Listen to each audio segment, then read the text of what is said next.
Greetings. Hello. My greetings. Well met. Greetings, traveler. Greetings, friend. The pleasure is mine.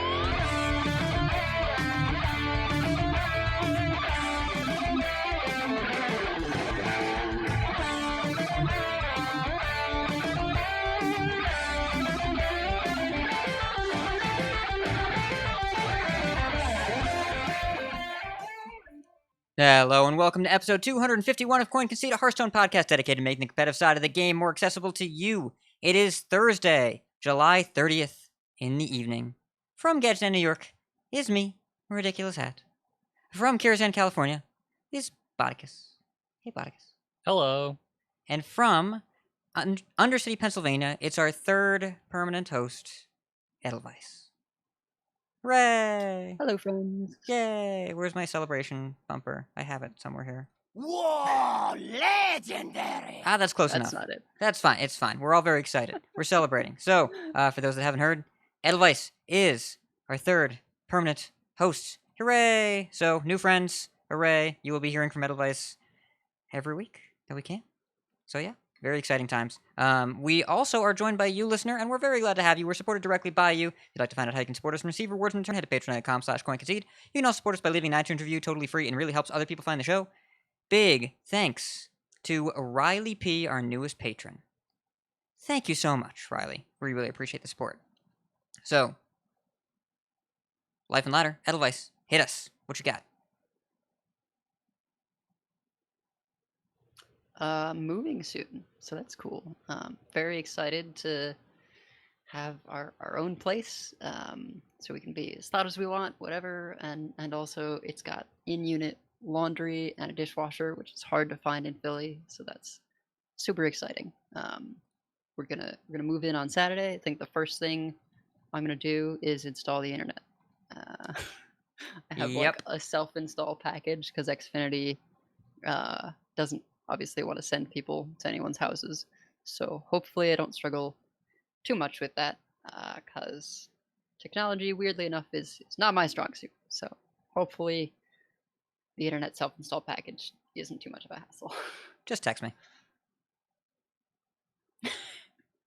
Yeah. I will give it a good attempt first. The self-install package, usually they just give you a modem and you just screw it into the coax cable and plug it in and then use a computer and connect to it. So you should be fine. There have been many times where I've moved where like I let the movers pack everything up, except I put my computer and monitor in my car first. And then the first thing I do when I get there is plug in the internet and set up a chair. And then everything else is kind of secondary. So I would not be surprised if that experience is similar. But hey, congrats on moving. And the people that are listening in areas with a little bit better square foot per dollar ratios are like, I can't believe there's a place without a dishwasher. And everyone that has lived in a major urban area is like, oh, I'm so jealous. Yeah. So congratulations. Bodicus, how you been? What you been up to? Doing good. I think I might have talked about it a little bit, but I think I'm finally starting to figure out Path to Exile after playing it for way too many hours. It took a really long time to finally figure it out, and I'm still trying to learn it, but still doing that because the new set's coming out, and now I'm just trying to process all of these new cards because there's a lot of really interesting ones, and I feel like they do this every set where there's just these cards that I'm like, is that broken? And then there's other cards that are just like, that card can't be good, and then ends up being one of the best cards in the set. So it's like really just trying to figure out where all these cards are going to fit and how impactful this set's going to be overall. So there's already a lot of talk. You know, they keep doing this thing where they give the streamers the ability to play with the cards early, and a bunch of streamers got to play today. And I don't think we're all that big of fans about it, but also it's not like that big a deal, I guess. So I don't know. I kind of wish that all the cards just came out at the same time and everybody just got to play with them. but I understand that like this is also kind of a nod to a lot of streamers that put in, they put in so many hours every single month just making content for everybody and giving them a bit of a perk, and I'm sure it gets a lot of visibility for them and is helpful. So I understand why they do it on some level, but I also just kind of wish that we just all got to get all the cards at the same time. Yeah, there's been a good amount of discussion about it online, and I think that this has been an ongoing topic, but we're starting to get meta about it. The first time it happened, everyone was like, "This is kind of cool." The second time it happened, it was like a full weekend and like 3 waves of streamers, and I was like, "All right, this is excessive." And then the third time, it's like, "All right, now everyone just gets access to these new cards. Like they get to play with Galacrons well before we do." And now we're on, I think, the 5th time, and now the streamers are starting to tweet about like, "Lol, I'm playing with the new cards before you get to. Just kidding. I wish everybody got to do this, but since we get to, we're gonna do it."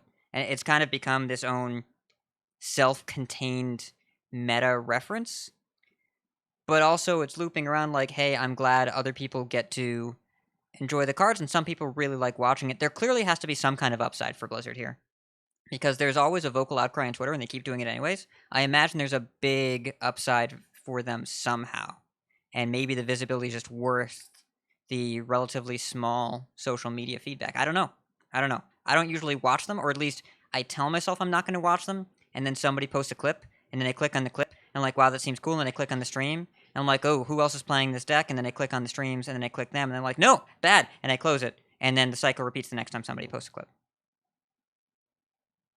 And then you have some streamers claiming that they're playing the best deck of all time that will ever be and have the highest win rate of all time. Literally was said With, today. like, Was said 10 today. games. Okay. With that being said, I can't believe that's a clip on the internet. with that being said, that same player, this is Fino, if anyone's curious, on turn 4, attacked for 10 and played 5 cards and drew 4 cards. Like, it was pretty good. It was a good turn. So I'm not sure I'm ready to say most impactful, highest win rate deck of all time, because I think that's what you're gonna have to work pretty hard to beat Day 1 Demon Hunter. Like really hard, like really, really, really hard. And I don't think this will be server side patch in the middle of a game level, but it looked powerful. Who knows? Who knows? Yeah, never know. I mean, Fino says he does. I have questions. Yeah, same. Yeah, but the deck looked good. I don't know. I'm torn between thinking like it's some weird kind of pocket meta of just the kinds of things that people try and come up with in a streaming situation, right? Like that. And at the same time, there are still going to be some of the tier 1 decks that get discovered before people even get to play with the cards. And I think there's something lost where there's going to be those people where it's like, well, this was the tier 1 deck clearly from that stream situation, so I'm just going to like jump on ladder with that. And there's not so much of a phase, like there just isn't a phase anymore for people to get to dive into the new expansion with totally clean slate for everyone, and everyone's trying stuff. I think that's kind of unfortunate. Because there's always going to be people who prefer to net deck, and now there's never a time period where there's just no net decking. Yeah, but that goes for like a lot of games. Like a lot of the games, people like for me when I'm trying to learn a game, I'm not the type of person that goes through painstakingly like learning things as I go. The first thing I do whenever I'm like, I want to play this game, I'm going to put some time into it. I look up a guide or something on how to do stuff because I don't like wasting time trying to figure out all these little intricacies. So I don't know. I get it on some level, but at the same time, I guess just the position I'm in, I guess I would say I would rather it be not that way. I wish it was different. Yeah. I should clarify, I have no moral high ground to talk about gathering deck lists. I have the opposite of that. And If it's within the first hour of the expansion or 3 days before, I don't care. I'm going to collect all the deck lists based on whatever people are playing at the time, even though Donkey has enabled me by making a list of what people are playing right now sorted by class and legend ranking. And I have plugged that into my veins. But this doesn't have to be now. It could be, maybe you do a day before, but maybe you do deck recipes and you give everybody access. Or maybe you make it a tavern brawl. Or maybe you put the cards in arena and actually encourage people to play that mode. I don't know. There are a lot of different ways to do it. I don't think this is the biggest injustice in the world. I don't think it's a huge problem. But it does just change the landscape of Twitch for these couple days. And for the people that want that feeling of discovery, they have to not open Twitter for like 2 days, and that also kind of sucks. So I don't like the idea that it becomes this forced part of the ecosystem that you can't really opt out of without kind of taking the nuclear option. Now, with that being said, I do bet there is some significant upside, because despite this feedback, which they get every time, they keep doing it, and the stream numbers are up. There were 65,000 people watching Hearthstone today at like 4 o'clock Eastern. That is atypical for a weekday at 4 o'clock. So, I don't know. I kind of get that, but you could probably do that if you had exhibition matches, or use the deck recipes, or maybe you had them play with like the new player decks or something like that. There are lots of cool ways to do it. But as of right now, it's just this weird kind of, it's watching commercials for the toys you want to open on Christmas. It feels kind of strange that you get to see how somebody else enjoys it first. I don't know. But yeah, that's been my week. Just soaking in the cards. I guess that's what we've only had those for 2 days now, but just Yeah. trying to understand what things are going to look like, how things are going to look, and what actually might be good and what won't be, and what kind of wonky decks I'm planning on trying out on day one, only to get frustrated by Demon Hunter. I mean, wait, no, that was last expansion. Yeah, Who knows what'll happen this time? it'll be a class that starts with D, and it will not be Demon Hunter, but it'll be fine. We'll see what happens. As for me, I have been, I'm not going to say avoiding ladder, because I don't think that's true, but I want the new cards, and they're not in the play mode. So I go to click play, and like, wait a minute, this isn't the new card. So I did have the smart idea of, I'm just going to do my card review spreadsheet, the community ranking spreadsheet. I'm just going to do that on stream. How long can it really take? And I said, well, I move pretty fast. I'm sure I'll be able to get through all the cards in 2 hours. And so yesterday night I started the card review stream, and after 3 hours I made it through Priest. And I said, I guess I'll finish the cards tomorrow. It was a net total of 5 hours to go over the cards the first time. And then as soon as I finished, and then after my therapist appointment, which was at like 2:30ish, I opened up and I saw some clips from the theory crafting streams. Like, well, took 5 hours to finish, and I have been proven wrong in about 45 seconds about at least like 3 of these cards. So that was, it's an enjoyable part of the streamer experience of making predictions and guessing you're wrong, and it was really, really fun. And chat was in there, and we talked about a bunch of things. And there was this great moment where, so I found out, I didn't know this. Did you know that a ram is just a male sheep? Yeah. I thought a ram was like a different species. No. So, anyways, Did No, you know it's- that a bull? No, I is know a that's male bulls. cow? Okay. I thought there were sheeps, and then there were also rams. I thought they were. Anyways, so there was this moment where we were like through 2 classes, and my friend Brookworm came into the chat, and I was busy finishing the statement that we would get through the rest of the cards in another hour, and I think we were like in Hunter or something. Yeah, it was at the end of Hunter. We were talking about Teacher's Pet. And it's like, okay, we'll get through these cards in the next 2 hours. Hey, Brooke, did you know that a ram is a male sheep? And Enthrallman brought attention to the fact that maybe I'd gotten a little distracted, and we still had maybe like 3.5 more hours of card reviewing to go. So, very entertaining. It was funny. So, 5 hours And of content. if the listeners don't know why we don't do full set reviews, Hat is one person, and took him 5 hours to not finish a set review. So I finished it. I finished the first pass. I ended up being incorrect about some cards, which happens. But we finished the cards. I want to be clear. Yeah, imagine if I was there to correct you. Correct. Correct. So, anyways, I it feel was like fun. Now I want to speed run a set review, see how it goes. Yeah. Not mean, with the three of us, just on my own, see how it compares.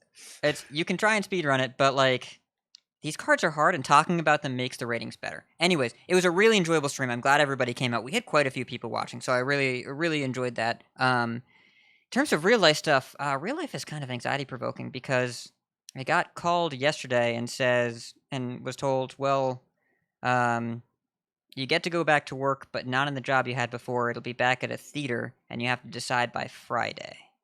And so I got to figure out by tomorrow if I want to go back and do that at an opening date to be determined. No pay cut or anything, but like opening date to be determined in Manhattan. It's kind of a heavy decision, kind of a lot to think about. So we're gonna see. I'm glad that the company has become a smaller company in the course of this, and I'm glad they found a spot for me, even though my job was eliminated. And I talked to the person who made the decision. It's like they went out of their way to make sure that me personally had the spot and didn't lose any pay. But also working with the public during a pandemic is kind of sketchy. Sketchy's the word. So I got to figure out what I want to do that. But at least we have new cards. That we do. Yes. But I guess before new cards, we should probably talk about the patch that came out today, because there's some new stuff in there to tide us over until all the cards get released. Let's do some news. How about that? Gadgets and Gazette always gets the scoop.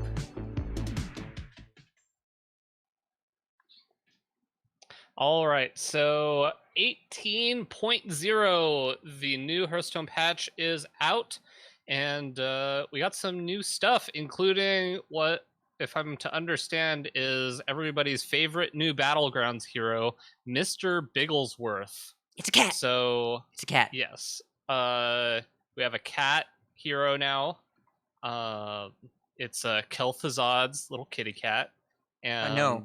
Yes, Kel'Thuzad. I was looking at a picture of Kael'thas, and you said Kel'Thuzad, and I was like, no, it's the other KT. This is going to be so confusing. It's like... So, I saw That's Admirable tweeted that apparently KT is Kel'Thuzad and Kael is Kael'thas. Is that a thing? yeah. Okay. I don't know anything, Botticus. You're just... I'm saying things that seem revelatory, and you're like, obviously. So I got to figure out what is something that apparently all the other people know that I don't know.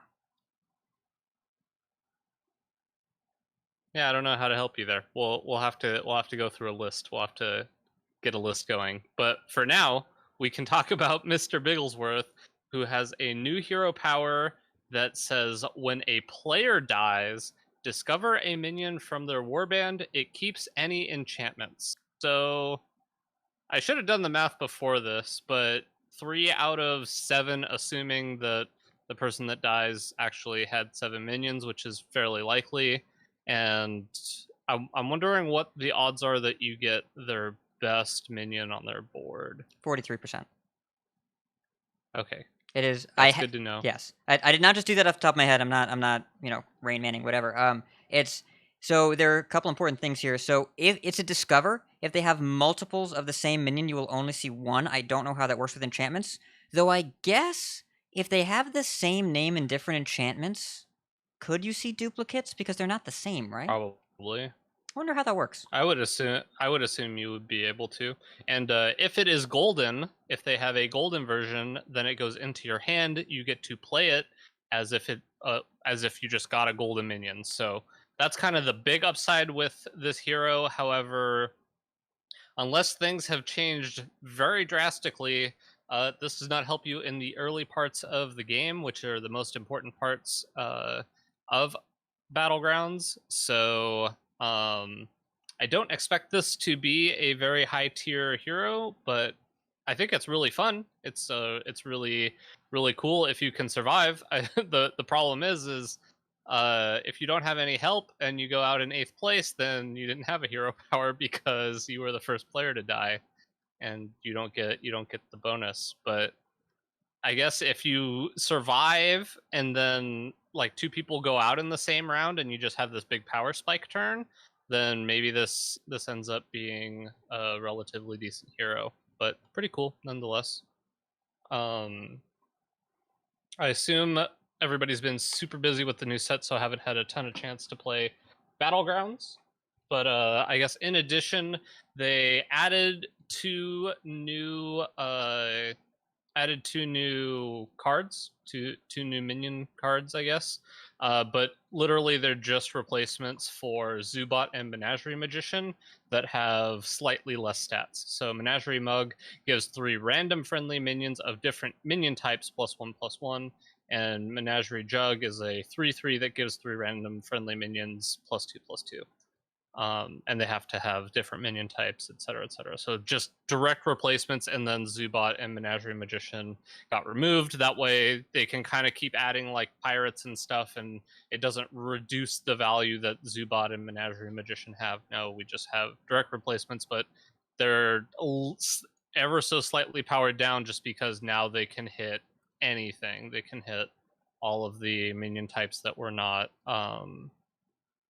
not part of the initial menagerie before. So I'm sure those are probably still going to be pretty powerful.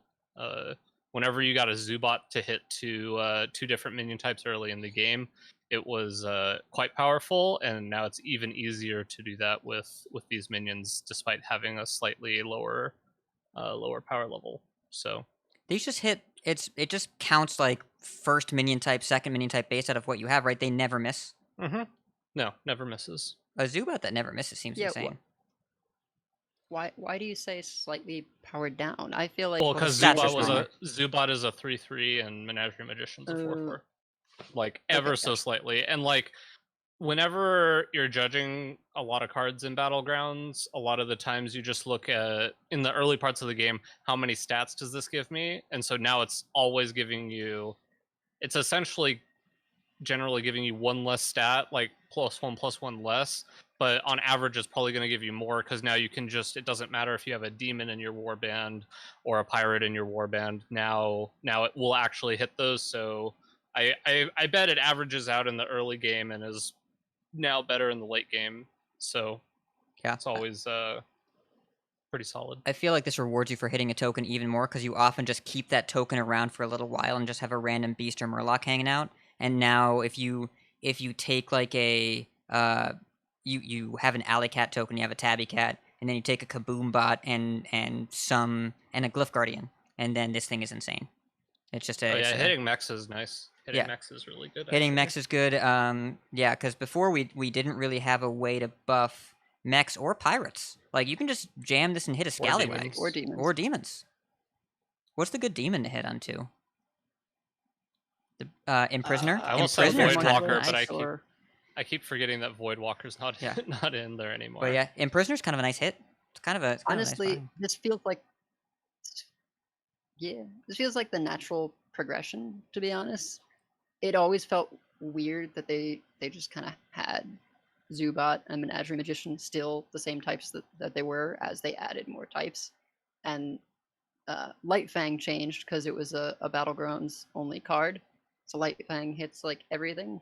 This fits much better with sort of the Menagerie build in Battlegrounds. And so instead of being weirdly specific to those original 3 minion types, I like this a lot, because it lets you actually have that flexibility, particularly in the early game, but even later on, of being able to hit, like have a payoff for different minion types. And it was always kind of weird when like you took a Zubat, because there was also a Metal Tooth Leaper, and it was just like a 3/3 mech, and you'd buy a Zubat and the Metal Tooth Leaper and have a 5/3. Like it was just kind of a weird thing.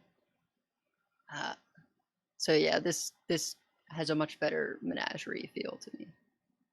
Yeah, it's essentially making the cards evergreen so that they can just keep them whenever they add more stuff. So that's always good. And then I'm going to in stop addition, you real quick right here. Big thanks to Clark Hellscream for the raid, and then level 69 Hitmonchan and Sijahong, thank you so much for the Twitch Prime subs, or for level 69 the Tier 1, and Sijahong the Twitch Prime. Really appreciate the support, everybody. Yeah, really appreciate it. Always nice to get a bunch of love from the community during our little live stream. So in addition to the Battlegrounds updates, we have some game improvements, like the class-specific weapon frames are finally available, added to every weapon in Hearthstone, which is great. We know that we already knew this, but Scholomance Academy is coming out on August 6th. All of the free decks for returning players have been updated, and we have a link to all of the deck recipes in the show notes if you're looking for it. Kind of some interesting decisions that they made, but I think I kind of like the direction that they went with the new with all the new cards. And then we are going to have some legendary launch day quests, which I believe they've been doing these same 3 quests every time a new set comes out. But you can earn basically 6 Scholomance packs over 3 days starting on August 6th by just playing the game. And so make sure you have room in your quest log for them, because yeah, always nice to get a few extra packs at the start of an expansion. But I mean, that's most of the news for the week. Kind of just revving up to expansion launch, and I'm getting pretty excited. And we have a bunch of cards we want to talk about, and in order to do that, we want to talk a little bit less about news. So why don't we do a brief little tournament section before we talk about new cards? I can do that. Let's rip the Band-Aid off. Let's go. It's the grand tournament!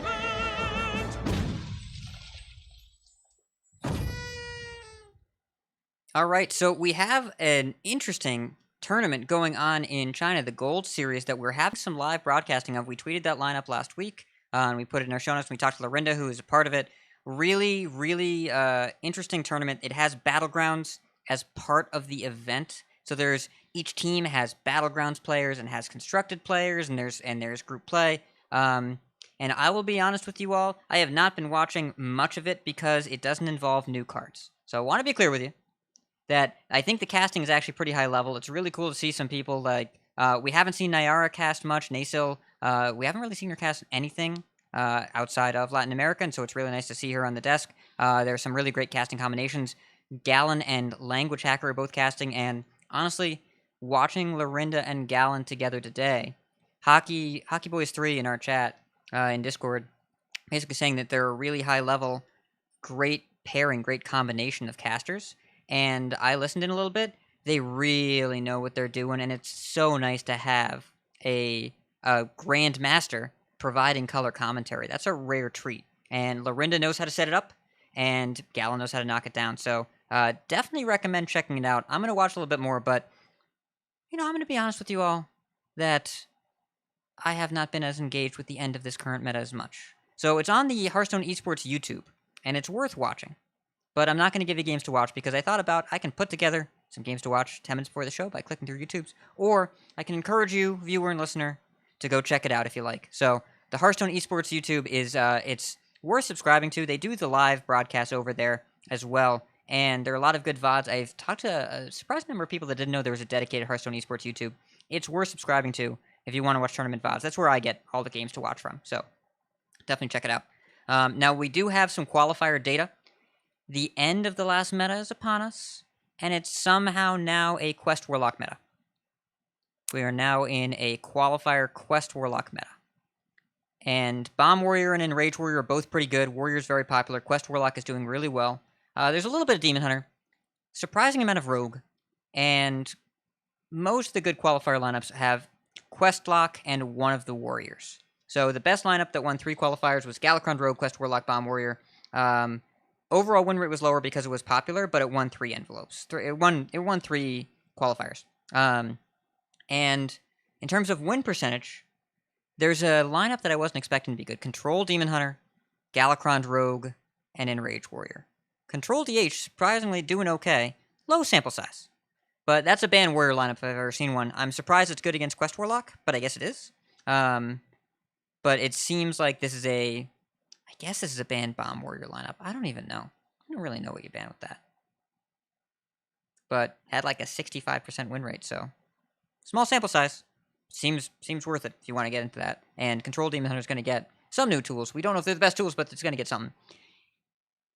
And you want to know what the best deck by win rate is? Warlock Zoo. Zoo is the best win rate deck in qualifiers. And if you look on HS Replay... Is it like 2-0? No, it has over 1,000 games played. Over 1,000. Right? I know. Wow. I was very, very surprised at how good it was. I did not expect it, but I'm just going to pull up right now to get the exact number. The number 1 win rate deck for the last week of qualifiers at a global 56% win rate is at 1,161 games is Zoo Warlock. Right? I was very surprised to see it. I don't think it actually won any qualifiers either, but it was the highest win rate deck overall, which seems kind of silly. Now, apparently Lackey Zoo is good. I have questions. But also when I went to HS Replay to see what was doing well in the last 3 days at top 1,000 Legend, the best deck, last 3 days, top 1,000 Legend, Zoo Warlock. In Hearthstone. This is Pizza's fault. But so the deck with the highest win rate has a very small sample size, but the deck with the highest win rate in that bracket is a Dark Glare Carpet Zoo. And Dark Glare, I should talk about this a little bit. I played against this guy on Zoo ladder. is always good. Yeah, I talked about this guy. I played against this guy on the named Agent Crows on the ladder the other day. And he was playing what I'll call a masochist zoo. That included Soulbound Ash Tongue, which is the 1 mana 1/4 neutral. When this takes damage, it deals damage to its controller. Included Dark Glare, obviously. Included Rain of Fire. And he completely destroyed me. I added him after. Said, chat was asking for your deck list, please ship code. He came into the Twitch chat, shipped the code. We played it, lost the first 2 games with it while I was learning it, and then immediately went off and won with it. I did 3 coachings with it, and we all had crazy, crazy win rates. I posted a YouTube video about it too. If you have never gone Dark Glare, Soulbound Ash Tongue, Rain of Fire, gain 4 mana back. Rocket Og Merchant, my Ash Tongue, gain 2 mana back. Nightshade Matron, discard a Hand of Gul'dan, discard draw 3 cards. Flame Imp, gain 2 mana back. Bone Chewer Brawler, your turn. If you have never done that, you're missing out. So the list that I posted is definitely different. The deck list that's doing well at high 1,000 Legend doesn't have the spice, right? It has Dark Glare. It does not have Soulbound Ash Tongue, Rain of Fire. But it felt pretty real. Surprisingly real, and I'm not surprised that Zoo variants are doing well, especially in a Highlander Hunter meta. But I was surprised at how abusable the mana refresh interaction felt, and I would not be surprised we see more of it when Flesh Giant comes out. Yeah, I wanted to talk about a card. Well, I don't think I put it in the cards we're going to talk about, but Raise Dead. Imagine getting to go like Dark Glare, Raise Dead, tap, play the Flame Imp that you played on turn 1 that you got back from Raise Dead. Yeah, you could probably do a lot. Yeah. With that, so I'm excited to see what Zoo looks like with the new set because I think it got some interesting tools. Yeah.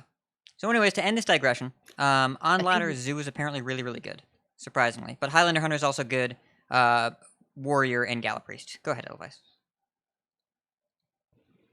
Yeah, I think Pizza always brings Zoo like back in some capacity, And then like once people are like, oh, Zoo's good right now, then you get different versions and stuff stemming from Pizza bringing it back, because he's just like, he's a Zoo wizard. He's just, at some point he gets bored, plays a really good Zoo deck, and people start playing it again. There's got to be some way to say like wizard, like wizard, but with the syllable zoo in there. But I don't know. I think it would work in text where you could type WIZOORD. But in out loud, it's hard to say the syllables in a way that makes sense. I can hear Bodikus suffering A silently. wizard. Wouldn't it just be P-Zoo? What's it? Oh, Pizza What? Zoo? Pizzu? Pizza Zoo? P-Zoo? Pizoo.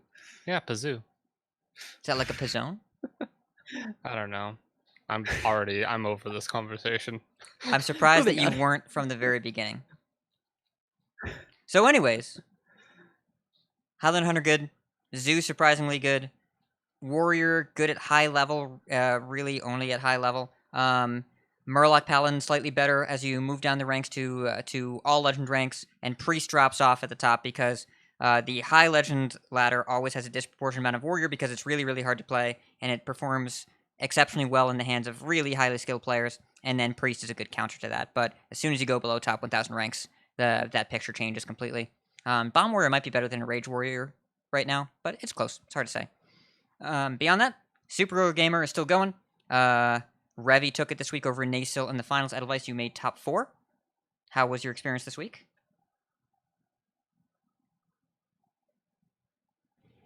Yeah, it was fine. I was a little more serious this week compared to last week. For reference, last week I had a Highlander Murloc Paladin in my lineup, so that's what I mean by not serious last week. This time I went full aggro with the Mana Saber Demon Hunter and Murloc Paladin, and I don't recall the final aggro deck, but it did okay. I ended up getting outdrawn a couple of matches. Oh, it was Delay Hunter was the third one. That was quite strong. But sometimes you just get Zephyrist. So I think I recall that being something of what happened in the match that knocked me out. But honestly, I'm still, I think, in the lead on points because of that one win, or at least up there. It feels a little unfair because that's partially because some people weren't able to get into the first tournament. But I feel comfortably within the top 8 at this point still. So, Well, that's good. I mean, you're still doing pretty well. And I'm a win in a top 4 in 3 weeks, especially including a Highlander Murloc Paladin 1 week. I think speaks to your skill in the building. So cool. Well, there's more of that going. That's a 9-week series, so make sure you tune in over at twitter.com/sggamerpro and check out their Twitch. And coming soon, new cards. You ready? Y'all ready? Let's go. yeah, let's do it.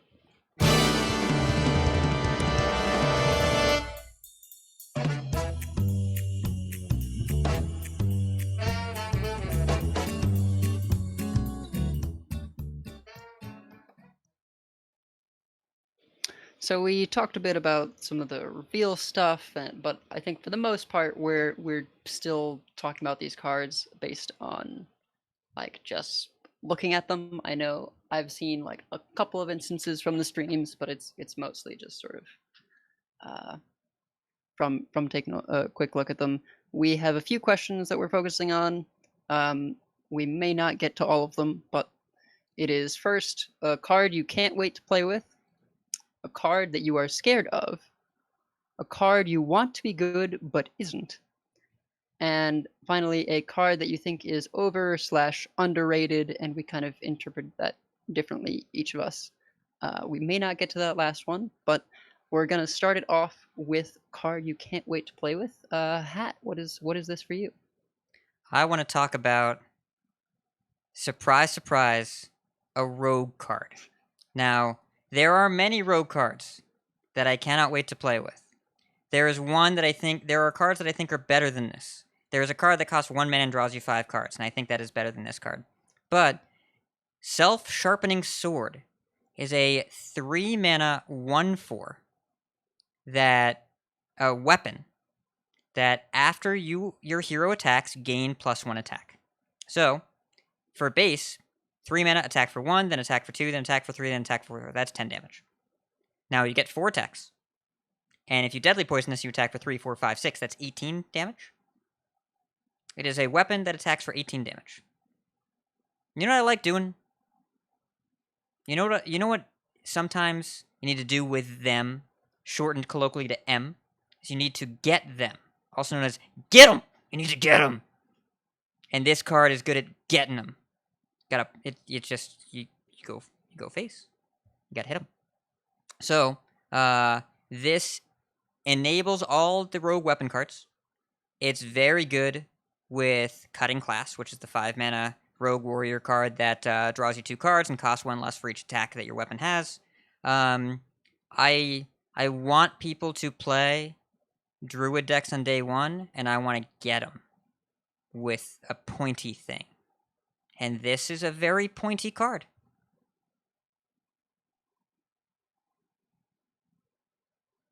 Thoughts? Yeah, this card seems good. This card seems quite good, especially with the other cards that go with it. I'm very worried about this card because that's a lot of attack damage, and also you could play a card like Dr. Kasanov, which I'm not sure goes in this deck, but adding extra durability to this card while also adding attack to this card while also killing one of their minions so that your face can go to their face. Yeah, this seems. I'm scared. That's a lot of damage. I mean, if you're an aggro deck, that sounds like just what the doctor ordered. I don't know. This seems like a playable version of the Poison Dagger, which was like you had to hero power to give it attack. Yes. This is way more efficient. And it cost 4, and it only had 3 durability. It was bad. It was pretty bad. Yeah. I've been debating whether I like this in the 4 Swords Rogue, and I think it'll eventually work its way in there. My thinking is I'm not sure yet whether I want to front load sort of the 4 damage so you can get it in faster, because there is a real situation where you just don't have enough time to equip all the weapons, and you have these dead cards in additional weapons. But the scaling potential is quite high with Self-Sharpening Sword. So I guess it kind of is going to come down to just how strong that card drop package is, that maybe I need to be just pushing the damage right away, quickly as possible, with Hook, Scimitar, and Waggle Pick, or do I maybe have a little more time to use something like Self-Sharpening Sword? And I'm going to start with probably not the Self-Sharpening Sword, just because I think we can push the damage pretty quickly. It also will feel kind of less devastating if they ooze one of the other weapons compared to Self-Sharpening Sword, because you've at least gotten that 4 damage hit in.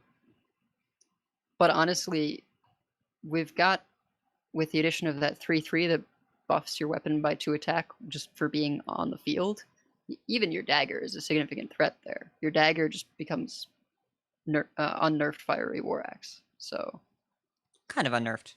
I feel unnerfed, like, except you have to play a 3-mana 3/3, and when the 3-mana 3/3 dies, then you don't keep the weapon attack. Yeah, but I don't know. I feel like with the amount of card draw that aggro deck is going to have access to, there just might not be enough time for Self-Sharpening Sword. Quick question. Do either of you know how Secret Passage and card draw works? So if you play Secret Passage and then you were to play Cutting Class afterwards, all of those cards that you draw, if you don't play them, get replaced, right? False. I learned this today. A hot tip from Craptasm, friend of the show. That's nuts. That Secret Passage kind of works like Evocation, where you swap the 5 cards into your hand, and those cards are going to be the glowing blue ones.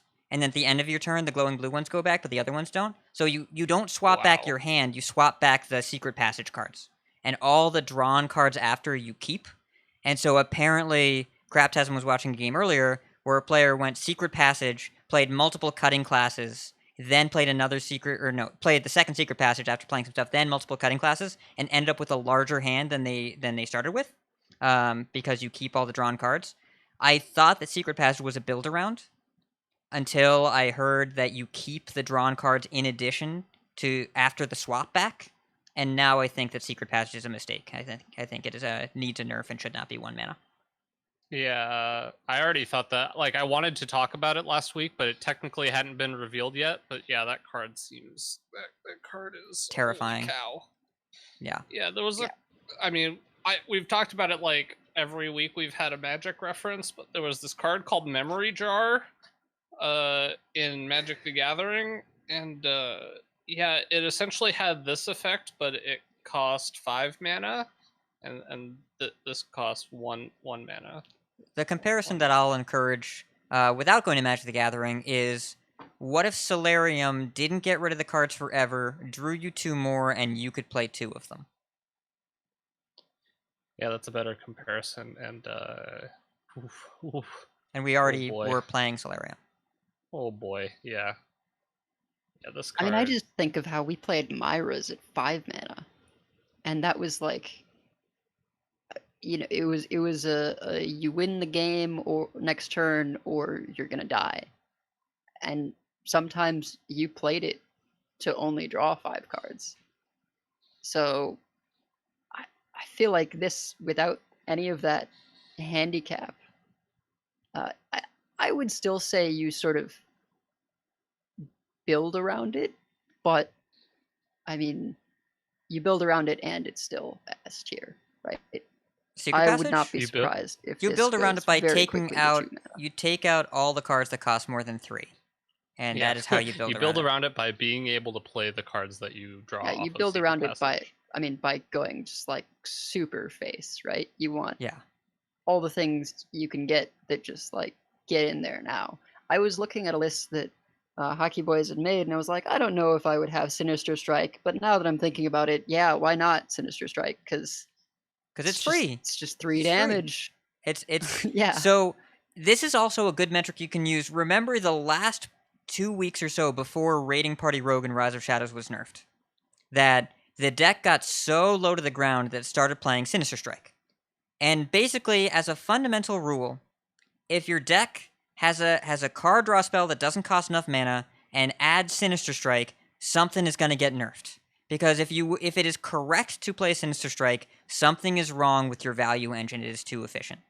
The game is healthier when your rogue deck cannot justify running Sinister Strike unless there's a Malygos in there. So we're basically going to have like the most expensive card will be Self-Sharpening Sword in this deck. And I mean, technically Cutting Class costs 5, but Nah. actually it just costs 1 or 2. You want a It magic costs reference? 1 or 0. You want a magic reference? That is a card called Thoughtcast. That is what that card is. It has a base cost of 5, and you pay between 1 and 2 mana for it always. Yes. Yeah, that deck's scary, but Yep. I don't even card, think card's going to be good. we don't even play the weapon buffing dual class legendary, right? We don't play the Doctor. You might not be able I to. might, but I wouldn't be surprised if it gets cut pretty quickly. No, I, I don't you think definitely try it on day 1 and then see where it goes. we're not even going to have time to cast enough of it. Yeah. Oh gosh, darn it. All right. So the card that I can't wait to play with, although I'm less excited about it now, is this card called Initiation. So yeah, it's a priest card. It costs 6 mana. It deals 4 damage to a minion, and if it kills the minion, you summon a new copy of it. So there was this card a while ago that didn't see any play called Holy Water in Priest, and every once in a while I would be playing Rogue and I would generate 1, and it would be okay. But the problem is you have to play the card and then you have to find the mana to be able to play the thing that you get. This just instantly puts it in play. It's a crazy amount of tempo. We always talk about these cards. It's kind of like a Flame Tongue Kavu type thing, except The thing that you get from it is whatever is probably going to be bigger than that, and you can trade in minions. You can like trade in stuff and then get it afterwards. Basically, if we're in a meta where people are playing Glaive-bound Adept, taking one of those is pretty sick. That's a pretty sick swing turn for you. Spartacus. But yeah, I don't know that Is we're going to this- be... I think we're going to get got. I feel like Rogue is going to get us, and this card's too slow. Spartacus. This is just Aeon Reaver, right? Initiation is just Aeon Reaver? Yeah, kind of. Different uses. Maybe. It's Aeon Reaver that we have to trade to make it better. Like, I don't know. I saw your initial post about it. I was like, oh yeah, kill a thing, get a thing. But then I realized Priest has 6 mana, kill a thing, get a thing, and we don't play it. Yeah, that's probably true. I don't know. It just seemed like 1 extra mana to be able to get the creature in play sounded a lot better. But I also think I thought Aeon Reaver would have been reasonable on day 1. So Yeah. It's possible that it's just too expensive, most likely. But I thought that it'd be an interesting card to play with, just because I really enjoyed whenever I got to play a Holy Water that I usually randomly generated. It always felt pretty good. Yeah. But that also might have just been because I actually got to use the Battle Cry after I got it. So it's very possible this just doesn't end up seeing the cut. And there's a bunch of other like pretty solid Priest cards, like the Priest Paladin, one that reduces its cost. It's like Oh, the thing from below? The equivalent? The Sunwalker, Devout Pupil. yeah. Devout Pupil. Yeah, Sunwalker that can cost a lot less when we're already playing Renew and Apo. and Apotheosis, and probably still going to be playing like Psych Split and stuff like that. This card's pretty sick to Psych Split too, by the way. If you get to the point where it costs a lot less and you get to Psych Split it because it costs so little. And it also says friendly characters, so if you renew your face, if you have to renew your face, it still reduces it. So kind of got to see. But those are, I guess, the 2 Priest cards I'm pretty excited to give effort to and try out. Yeah, I like the idea of holier water, as Cora called it, which shout out to Cora. She says this was like the very first card that she designed, I think, which is pretty cool. With that initial concept being, what if holier water, right? Where it goes, instead of to your hand, it goes into play. It's interesting making it less value and more tempo. I think there is something to be said that Aeon Reaver, you're always getting a 4/4, whereas this one you can do a little work and maybe get a much bigger swing. But yeah, 6 is quite expensive, so it sort of remains to be seen whether there's actually space for it in the deck. And this effect, we are always excited about kill a thing, get a thing, right? Because it's always so good in card games. But there is a cost breakpoint for it. Say, like, Natalie Celine. Very powerful when you get it out of Zeph sometimes, but we're never putting it in a deck. It saw play in a Highlander Priest list for a minute, but at a certain point, a single minion board swing that leaves behind a threat that is not defensive is kind of sketchy. It isn't enough, given the nature of how much more synergistic decks are these days, and that a single threat that does not have defensive impact when it hits the board outside of the removal spell, there's a certain cost point where that isn't the effect you need to stay in the game. And there are also some other downsides, say Rift Cleaver. Huge cards. A 7/5 for 6 that also eats something, but it's not defensive, and the life total downside is hard to mitigate. Whereas if you hit 5 mana, that seems to be the magic number, where when you have Vilespine Slayer, obviously amazing, Glaive-bound Adept, also goes face, also a giant threat, but that's kind of the breakpoint. But when Warglaives got nerfed, Glaive-bound got worse because it wasn't really a 5-drop the same way anymore. So that 5 versus 6 breaking point is really important, which probably explains why there's so much debate about Brittlebone Destroyer. Because if you have to hero power to make it work, then it's kind of sketchy. But if you get to play it for 4 or even 5 mana, it's really good. That 5 to 6 breakpoint might be something we have to pay more attention to in the future, because it seems to matter a lot. Surprisingly so. That 1 mana makes a difference. Hey, Edelweiss. I thought about it more. I figured I'm pretty wrong, but still wanted to talk about it. Yeah. Don't worry, there have already been some cards that we've talked about and that I've talked about personally that have been proven incorrect. But this one, Edelweiss, the card you're excited for, I am also excited for. Why don't you tell us about it? Yeah, this card is Mozaki, Master Duelist, which is just it's such a me card. It's great. It's the mage legendary where whenever you cast a spell, it gets spell damage +1, and that scales infinitely. I tried to make the Azurite Elemental or whatever work, which was a 5 mana 2/7 at the start of your turn. It gained +2 spell damage, and if it stayed alive, it would get another 2 every turn. So this is a way more playable version of that. And honestly, I tuned in just a little bit to some of the live streams, and I was like, what are these people doing trying to play Antonitis and like run the quest just to get coins off of the licensed adventurer so that they can try and OTK people with fireballs? If we just cast a bunch of cheap spells with like one Sorcerer's Apprentice and play Arcane Explosion and clear their board, Arcane Missiles and Frostbolt just gets the job done. So I think these people are getting too confined in the whole Exodia, Tony and 4 Source Apprentices, when you can just OTK them with Mozaki. So that's what I'm going to be doing day one, is just a whole bunch of really cheap spells, 1 mana spells, and Sorcerer's Apprentice. I'll probably have to add in some more freezes because of what it looks like Druid is going to be doing.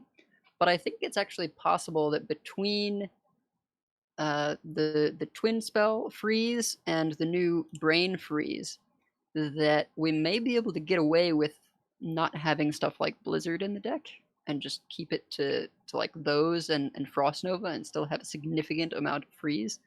And freeze is one of the most broken mechanics in the game. So we may be able to do this like super low spell curve combo deck. And I'll probably run like 1 Potion of Illusion, and like just as a backup, if you need to like really OTK them, you just go Mozaki Apprentice, Potion of Illusion, and then kill them the next turn with 1 mana Mozaki.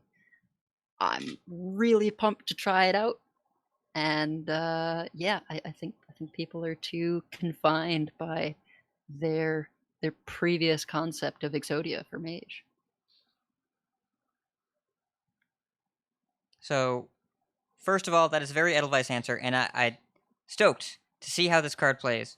I also want to play this card. I want to do something slightly different than you. Step 1, play Mozaki on 5 and pass the turn. Step 2, either my opponent trades into my 8 health minion on turn 5, or I play a single Ray of Frost twice and then win the game with any damage spell.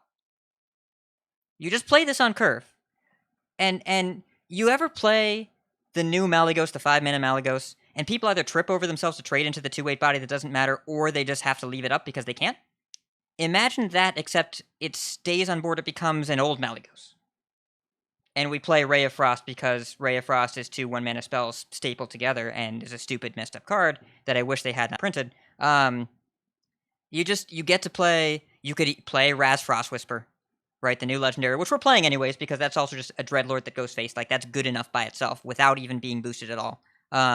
You can play any number of cards that deal damage to your opponent, and then this just makes them deal more damage. With the 1 mana 1/2 with Spellburst +2 attack being in the set, we might just be Tempo Mage. You might just be able to play Tempo Mage. We have a 1 mana 1/3 +1 spell damage. We have a 1 mana 3/2 effectively. We have a card draw spell that scales with spell damage. We have a Flame Waker that doesn't go face but deals 4 damage to minions. We have this card, Tempo Mage. Someone want to play Tempo Mage? I always want to play Tempo Mage. Let's play Fireball and Frostbolt and point them face. Let's do it. Let's get in there. Honestly, what is it? Apexis Blast. I'll 5 play mana, deal that 5. even without the. Yeah, why not? Like, it's not super efficient, but honestly, the iterations of Spell Mage that have been going around, it adds up between the Frostbolt and the Apexis Blasts and the Fireballs. So I kind of feel like you could run that card even without the bonus of getting the 5-drop, and it'll still be a lot of pressure. Yeah. Is Cinderstorm still legal? It's not still legal, is it? No. Cinderstorm's pretty old. Man. That was from like one of the elemental sets or something. Okay, hold on. I'm But gonna look up. I mean, we've got arcane missiles, and we've got the arcane missiles that you can get off of the bird. Violet Spellwing. So there's a yeah. I don't know. Probably some kind of tempo mage is going to run Wand Thief, right? So you can Maybe. discover more burn that way. I really Maybe don't not, think I don't that card is actually good. I'm pretty sure Wand Thief is kind Yeah. of bad. I do think it's better for rogue than for mage. I don't know. I'm gonna try it in some aggressive rogues, and like, if it discovers burn often enough, I think it'll be solid. And if it doesn't, then it just won't be. But yeah, so the Worm Weaver, I think it depends like how mid-rangey the deck is, but that one could be solid as well. Or the 5 mana 3/6 Spellburst summon 2 mana worms. Yeah. Yeah. I'm uncertain. Am I crazy, or does Lab Partner just seem like a pretty good card? The 1 mana Oh, 1/3 yeah, spell damage absolutely. +1. Yeah, that card just It's- seems like pretty solid. It's a 1 right? 3 with upside. Yeah. Lab Partner is to mage what Dire Mole was to Hunter, right? It's just like a solid 1-drop that has upside for your class. If you're a tempo based deck, I would not. If we had Lab Partner legal today and I had a Right. Highlander mage deck, I wouldn't put it in the deck. Because we don't play that many damage sure, spells. yeah. You have to. The 1 mana 1/3 stat line matters if you're fighting for board. But if you're playing a bunch of AOE spells and then playing giant fatty boom booms later, then no, I would not play the 1 mana 1/3. Just because it's you have to care about early game tempo, but it's very good for early game tempo. You might play Combustion in that though. Yeah, you could. I mean, Combustion is like Shadow Bolt is not terrible, and sometimes we kill a bunch of things. Maybe we play that. Maybe we do. I don't know. I suppose that is better in the spell damage deck, right? Because it can more multiply how much it deals.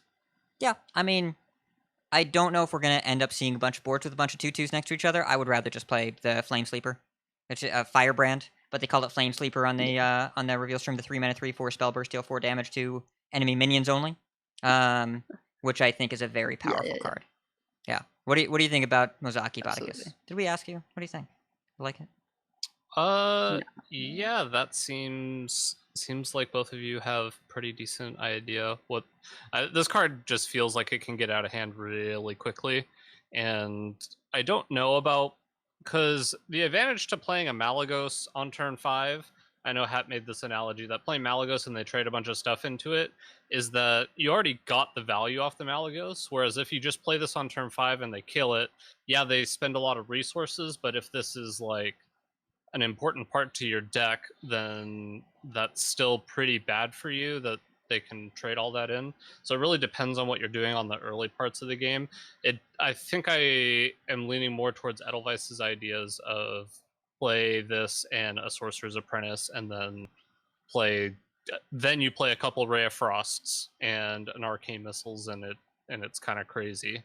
Or just like, even just playing this on turn 9, getting a 1 mana copy of it, and then going like this Sorcerer's Apprentice Evocation, that turn's probably very, very powerful too. So like, I could definitely see this being like, I could see you putting this into a tempo mage deck that sometimes those decks just kill your opponent on turn 5 or 6, and sometimes you combo off on turn 10 and they die. So it's just like in a tempo mage deck that has this late game card that is like crazy powerful given the right circumstances. So it's just a matter of like lining up your card draw and everything and making sure you have enough of it so that if it gets to the situation where you're in the late game and this is kind of your Hail Mary play. This seems like a much more solid Hail Mary play than like Evocation was, right? Like that was what we determined Evocation was, is just like a Hail Mary that you do at the end of the game. This is more solid in the sense that it kind of goes along with a lot of stuff that you're already doing, and then is just very dangerous. It's like it's a must kill target, whereas a lot of times the Malagos you could just kind of ignore. Yeah. It's kind of like a Thaurissan, except you're right, you don't get the immediate value, but also absorbing 8 attack might be a thing that's worth doing, because 8 is a lot on turn 5. And your opponent has to make some difficult choices there. And it having 3 versus the 2 of the Malagos we've been talking about is pretty significant as well. Like that's a break point for a lot more things, so they actually have to kill what they're trading in. But I Twitch think chat, of it as Twitch like chat, this is the new. Go ahead. You go ahead. I'm very excited. Okay. I think of Mozaki as like the new top end for some kind of tempo mage. I talked about it like an OTK, but honestly, it's a Cyclone deck that I've made. Right? You cast a bunch of spells, and your payoff is either like this or Mana Cyclone. I hope we don't end up switching to just Conjurer's Calling and Mana Giant, but that might be too good to not put in the deck. But I feel like Antonidas has been just like too hard to play because stuff has been too aggressive, and it's sort of been like, even if you get a good Tony turn off, you don't have time to play the fireballs to kill them. Whereas this is much more immediate, which I like Tony. I wish he was fast enough, but he's not right now. And this is a pretty cool alternative to have access to. And yeah, I'm gonna love playing it. Anytime you get this alongside Ras, the Mage Shaman legendary, is just gonna be an incredible finisher. I don't know how someone comes back from that. If they're also playing like a board-based deck, anyways. Yeah. Well, maybe they Zeph you. I don't know. They'll figure something out. But yeah, it's very hard to come back from that recurring flame strike sort of thing that also hits face. Yo, while we're here, SC2 Forever, thank you for the raid. Saku, thank you for the Twitch Prime. And Womprat, thank you for the Tier 1. Twitch chat, you are popping off. You're popping off tonight. All right, I'm done. Well, we want to go to the next the cards that we're scared of. Is that where we want to head next? Yeah. Absolutely. Why don't you kick us off, Bot? All right. So there's 2 cards. One of them I'm not going to talk about unless you 2 want to, but Forest Warden Omu. That effect's always scary, but that's not really the card that I'm super interested to talk about. Just because I haven't fully fleshed out the ideas of how this card could be good, but I think it very likely could be. But I guess we'll find out over time. The card that what I saw, I was pretty I don't know, it seems quite powerful. Jandis Barov. It's a rogue mage legendary. It's a 2/1, but when you play it, you summon 2 random 5-drops and then secretly pick one of them, and that one will die to any amount of damage. This card, I'm gonna say this, and I'm probably gonna regret this. This feels like Giggling Inventor to me. Like, you literally make 2 5-drops, and you don't know which one is actually going to like die instantly. But even if you would probably play a 5-mana 2/1 that made a 5-drop. And I looked at all the 5-drops. There's not really a low roll that you can get from this card. So the fact that you're yourself, getting, right? Yes, I guess if you get exactly another copy of her. The low rolls on 5 are Chromatic Egg and Desert Obelisk. Those are the low rolls. There are not that many, but those are the low rolls, in case you're wondering. Oh, I guess Blood Herald is also. Blood Herald is also very, very poor. On average, your average 5-drop will probably work out to be around a 4/4. And this is 5 mana 2/1, summon a 4/4 and a 4/1. Except your opponent doesn't know which one you set to 1, so sometimes they'll get the full value. If it said set the health of one of them to 1, it would be a worse card. And it's very easy to misread the ability of saying making one of them die instantly. Your opponent doesn't know that, and even if it just set one of them to 1, it is a 2/1 and a free 4/4 and a free 4/1 most of the time. Sometimes way better, sometimes worse, but on average, a 2/1, a 4/4, and a 4/1. Why would we not play that for 5 mana? Yeah, that card seems really freaking good to me. And also, it's a rogue card. And you know what rogues do sometimes? They shadow step cards. And shadow stepping this card and then playing again next turn for 3 mana seems very powerful. So I'm hoping I'm wrong about this card, but this card is probably not as powerful as Giggling Inventor, but I don't know that it's actually that far off, which scares me because Giggling Inventor got nerfed from 5 mana to 7 mana. It got the double the double mana bump. So I guess we'll see, and that was a neutral card, so it's a little different. But yeah, it seems like it's going to be a lot of stats for the mana cost, and I'll be interested to see where it pans out. Also, you could play 2 Giggling Inventors, so that's also relevant. But yeah, it's a lot of stats for not a lot of mana. I mean, this is worse than Giggling Inventor because the Rogue original quest is not in the format, right? But at the same time, it's there, and for Chad is definitely concerned about AOE a little bit. You wait until after they play their AOE, and then you refill with your free 10/6, with your 5 mana 10/6. It's just this is a 5 mana 10/6 if you add all the stats together. We don't normally add all the stats together, but it's just a lot of stuff for one card. You don't have to jump through any hoops for it. It's not like you have to. It doesn't have combo. It doesn't have. You don't have to invoke. It doesn't need spell damage. You play this and you get you get stats. You just play it for no work and it just gives you 2 5-drops. That deal seems. It seems like This is what happens when I go to Target and there's a 70% discount on something that I don't want, and I just buy it anyway. Because the deal is too good, even if I don't need this specific effect. Because when else am I going to get that kind of deal? It feels like in any tempo-based mid-range deck, you just want that. Yeah.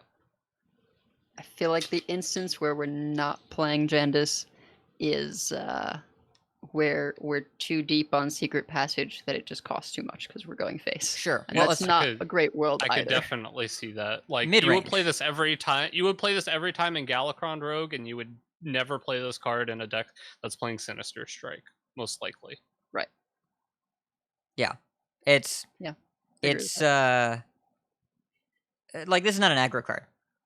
And it's not it's not a combo card, and it's not really a control card, though you can play it and your opponent has to trade, or you get to trade because of it. It is 3 bodies for 5 mana. But in terms of just raw stat for stat value, I doubt you will get a better deal on stats for 5 mana. We would play this in Highlander Mage right now, right? You would just put this in Highlander Mage? You would just, if this was legal 100%, today. 100%. Yeah. Yep. It's a good calling target as well. Very good with Conjurer's Calling. Yeah, and people are talking about AoE, but outside of Priest, how many decks play AoE spells? Skipper. Risky Skipper. Skipper's really good against this card. You don't want to get skippered. Yeah. You don't want to get Altruist. But I cannot think of any time before... People really playing? People are still playing Altruist, I guess, right? Because of Skull, I guess. Okay, so there's more AoE than I thought. Yeah. Which I should know. But also, having a 1-card refill against AoE in AoE-based format is good. And then sometimes that you lose to AoE is a deck that is trying to play stat-for-stat threats. But if they spend 1 AoE card on your 1 5-drop, that is fine. That is a deal. And if they don't, then they take 10. Okay. It's also I assume you get to choose the card, right? You just get to choose. So, they AoE 2 of your things and you still have the other 5-drop, right? Yes. Like you still just have the 5-drop that you didn't want to die to the AoE. Yep. So you still just have like a 5/3 or whatever. Yes. You pick something that was going to die to the AoE anyway, and then you have a 5/3. But also, be aware the text of the card as written says pick the one that dies. Be aware that when you first play this card, you will pick the better minion the first time you play it because you want to pick the one that lives. It will then die when it takes damage, and you will be upset and concede the game. And by you, I mean me. I'm talking to you, future Ridiculous Hat. I am sorry that will happen. Please pick the card that you want to die. This is my public service announcement. But as much value as this card is, I think, regardless of the things that we actually picked, besides Hat, you kind of went the direction that I was going to go with this, and then I went elsewhere because you'd already taken it. What's the card that you're scared of, Hat? So the card that I'm scared of, let me pull this up here. The card that I am scared of, this is Kael'thas Sunstrider. It's a 7-mana 4/7. Every third spell you cast each turn costs 0. It doesn't have to be in play to see the third spell, so you can play 2 spells and then play this. Oh wait, this is an Ashes of Outland card, but I'm still terrified of it because they printed a whole bunch of new enablers. And the Ashes card that I am most scared of right now, or at least was before I watched some of the theory crafting streams, is Nature Studies. Because Nature Studies, we talked about this a bit. I talked about this in the Vicious Syndicate podcast. It's discover a spell, your next one costs 1 less, and you don't need to just get the discount that turn. You Wild Growth for 2 mana again. You Fungal Fortunes for 2 mana again, if you're still playing that. Overgrowth for 3. There were some really, really gross things going on with this card, Kael'thas, and Edelweiss's card. Edelweiss, why don't you tell us about your card a little bit? Because I think the two should be discussed at the same time. Yeah, I picked my card basically to tie into the same deck, which is Twilight Runner. That is the 5-mana 5/4 beast that says whenever it attacks, you draw 2 cards. And normally this wouldn't be spectacular, except that it is almost always going to be recruited with the 7-mana spell that is a Druid Hunter card. I forget the name, but it pulls 2 5-mana or less. Guardian Animals. Or as Fino was calling it And on it gives stream them today, rush. Ultimate Infestation. He was calling it UI. Yeah. Yep, because what's going to happen is you're going to pull probably one of these beasts. They're going to come out and attack something with Rush and draw you a couple of cards. And I believe the only beasts you're running are Mana Saber, this, and the Death Rattle. Teacher's Pet, yeah. Yeah, Teacher's Pet. So pretty good odds that you hit this. And again, it's that issue of ramping into a thing isn't so much of a trade-off if you're just drawing cards to get back your value. And would really love if we were not ramping into card draw. But that seems to be the thing that Druid is doing, and much the same as something's wrong if we are playing Sinister Strike in Rogue. I think at this point something's wrong if we're playing double Wild Growth in Druid, and that seemed to be the direction that Fino was going, where it's just like hit your ramp, hit your ramp, hit your ramp, Wild Growth, Overgrowth, and you've got now multiple hits for payoff on 7 of Overflow or the Guardian card. And Guardian 1 may not draw you as many cards with the Rush, but it still is going to draw you some. And when you are fitting your deck to get Kael'thas into buff your board, hand, and deck, things get out of hand pretty quickly. If it just hit deck or just hit hand and deck, it would be less broken because you could at least kind of whiff by having stuff already in play. But it seems a little gross. Twilight Runner in particular, whenever this attacks, draw 2 cards. Danger Will Robinson, that text is terrifying, and Guardian Animals, I think, is a card that I was very low on it, and I still think we don't play it in Hunter. I know that it's a recruit with a specific criteria, but if you don't print cards that draw you 2 cards when you pull them, then it's a lot safer. And if Twilight Runner was a 6 drop, then that entire deck gets worse. Now, the real issue here is not the mechanism with which it's paying off for cheating all this mana, it's cheating all this mana. Because when Kael'thas combined with some combination of Overgrowth and Nature Studies and Innervate and Wild Growth and Bloom is either giving all of your minions +4/+4 for the rest of the game, or recruiting 10 attack and drawing you 4 cards, or something, it's still doing all of this way faster than it needs to, and the real issue here, Kael'thas is going to continue to be a design space restriction for as long as he's around, and Overgrowth is very difficult to balance around at 4 mana.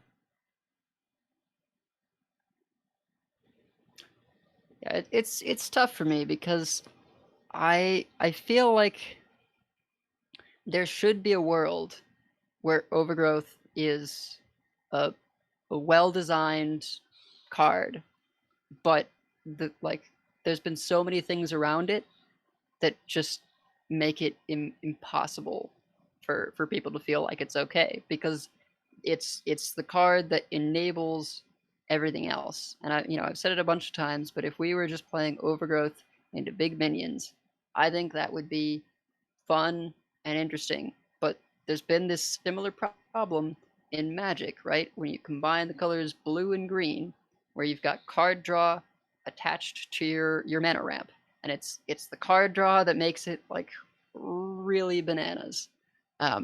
If we were just ramping into big stuff, and that was the trade-off, is like, well, my stuff is bigger in exchange for this playing ramp, but I don't have as much of it. I'm not playing as many cards.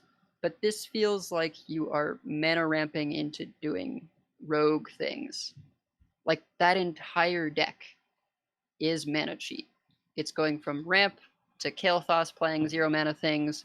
You've got Innervates and the Blooms. The Overload doesn't matter because you've ramped, so you have access to so many mana crystals anyway that who cares about the Overload?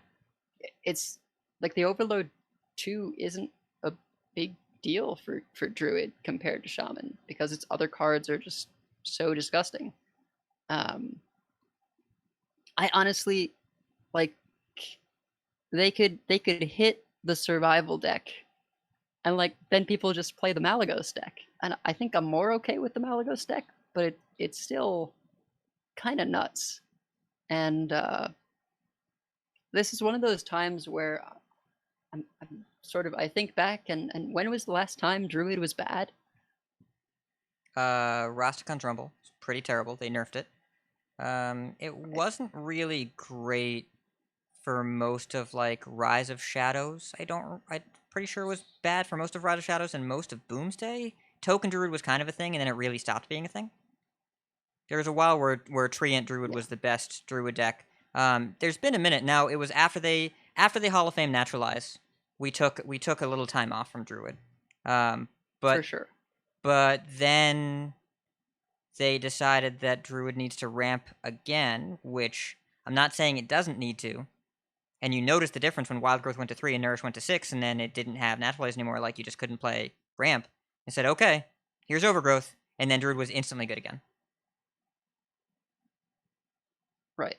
And I just wonder, like, what it would be like if we had a card like Overgrowth without cards like the Fungal Fortunes and Overflow.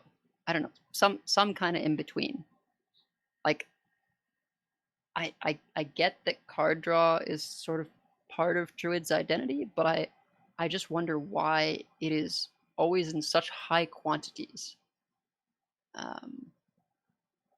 What I'm trying to figure out, what Druid decks have ramped into big creatures that have been okay to play against, because I guess you had Embiggen would be the one that I'm thinking about, because the only other one I'm thinking about ramped into Master Occult, and that was not okay. I was not okay with ramping into Master Oakheart. I don't care if you think ramping into big creatures is good. No, we don't ramp into Master Oakheart. That one's not the one we want to ramp into.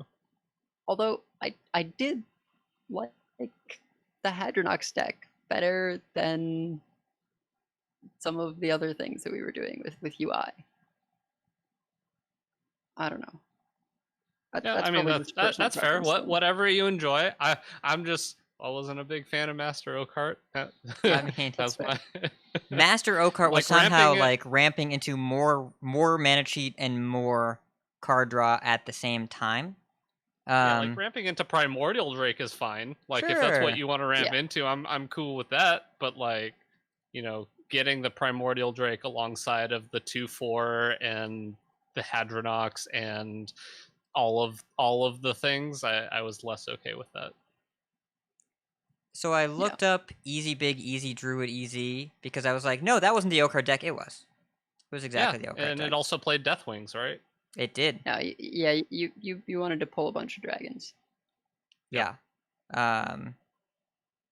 There was here's another list that from Asmo. It was rank 1 druid, and it played double Wild Growth, double Jade Blossom, double Mire Keeper, double Nourish before they were nerfed.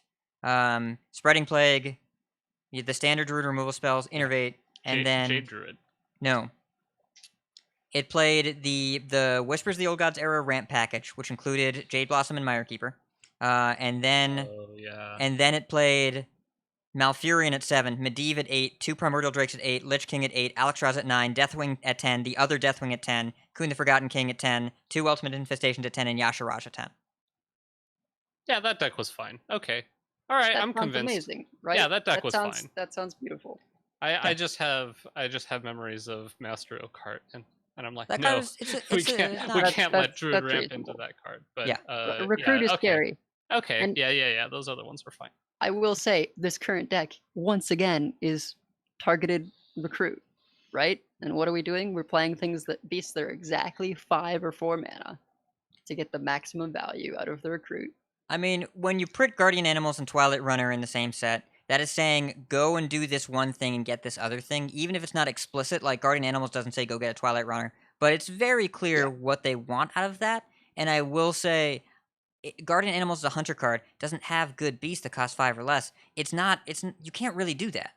You can't really play it there. It's just here's a target to make Guardian Animals good in Druid, and it was probably higher than it seemed.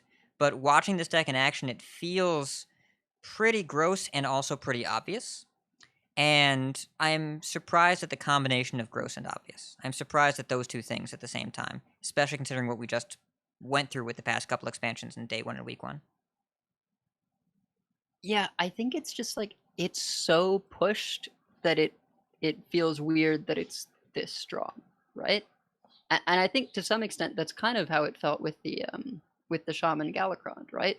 All the Galakron stuff was super pushed, so it's sort of surprising how strong that deck was out of the gates. And as you're saying, right, like it's obvious that you're wanting to pull these 5 drops out with the Recruit spell, and I feel like it's pretty obvious that the way you're going to want to play Survival of the Fittest is with Kael'thas and, disgusting amounts of ramp. Guardian Animals. Survival of the Fittest is a very different card. Survival of the Fittest is in this deck. It is a 10 drop, and it plays 2. Oh, that's the name of the. No, it's Natural Selection. That's the name of Survival of the Fittest. Am I looking at the right card? Give +4/+4 to all minions in your hand deck, and nope. How am I so wrong about this? Okay. Are you talking about nature studies? I thought Natural Selection was the translated name of the card. Maybe it was mistranslated and I read the old one. Yeah. Okay. I was wrong. I was wrong. Keep going. Ignore me. Yeah, like I wish we were copying things with Shando Wildclaw, but yeah, like you're just killing them with Survival of the Fittest, and yeah, I worry that there's gonna be sort of this pattern of this is gonna be gross. Bodicus is gonna win our bet. We're gonna get nerfs in a week. and it's just going to go from survival of the fittest to Malagos, right? Because I feel like an easy way, and also the most tragic way to nerf this deck, is to make Twilight Runner 6, so you can't recruit it off of Guardian Animals, and it just dies. That's But the so way to sad in a stop. way.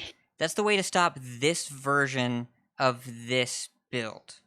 But it is not the way Right, to yeah. stop Kael'thas being gross every time they print new Druid cards, which has happened 100% of the time they printed new Druid cards with a hit rate sample size of 2. And I think it's because they like printing these really flashy, really like do a lot of crazy powerful things in Druid.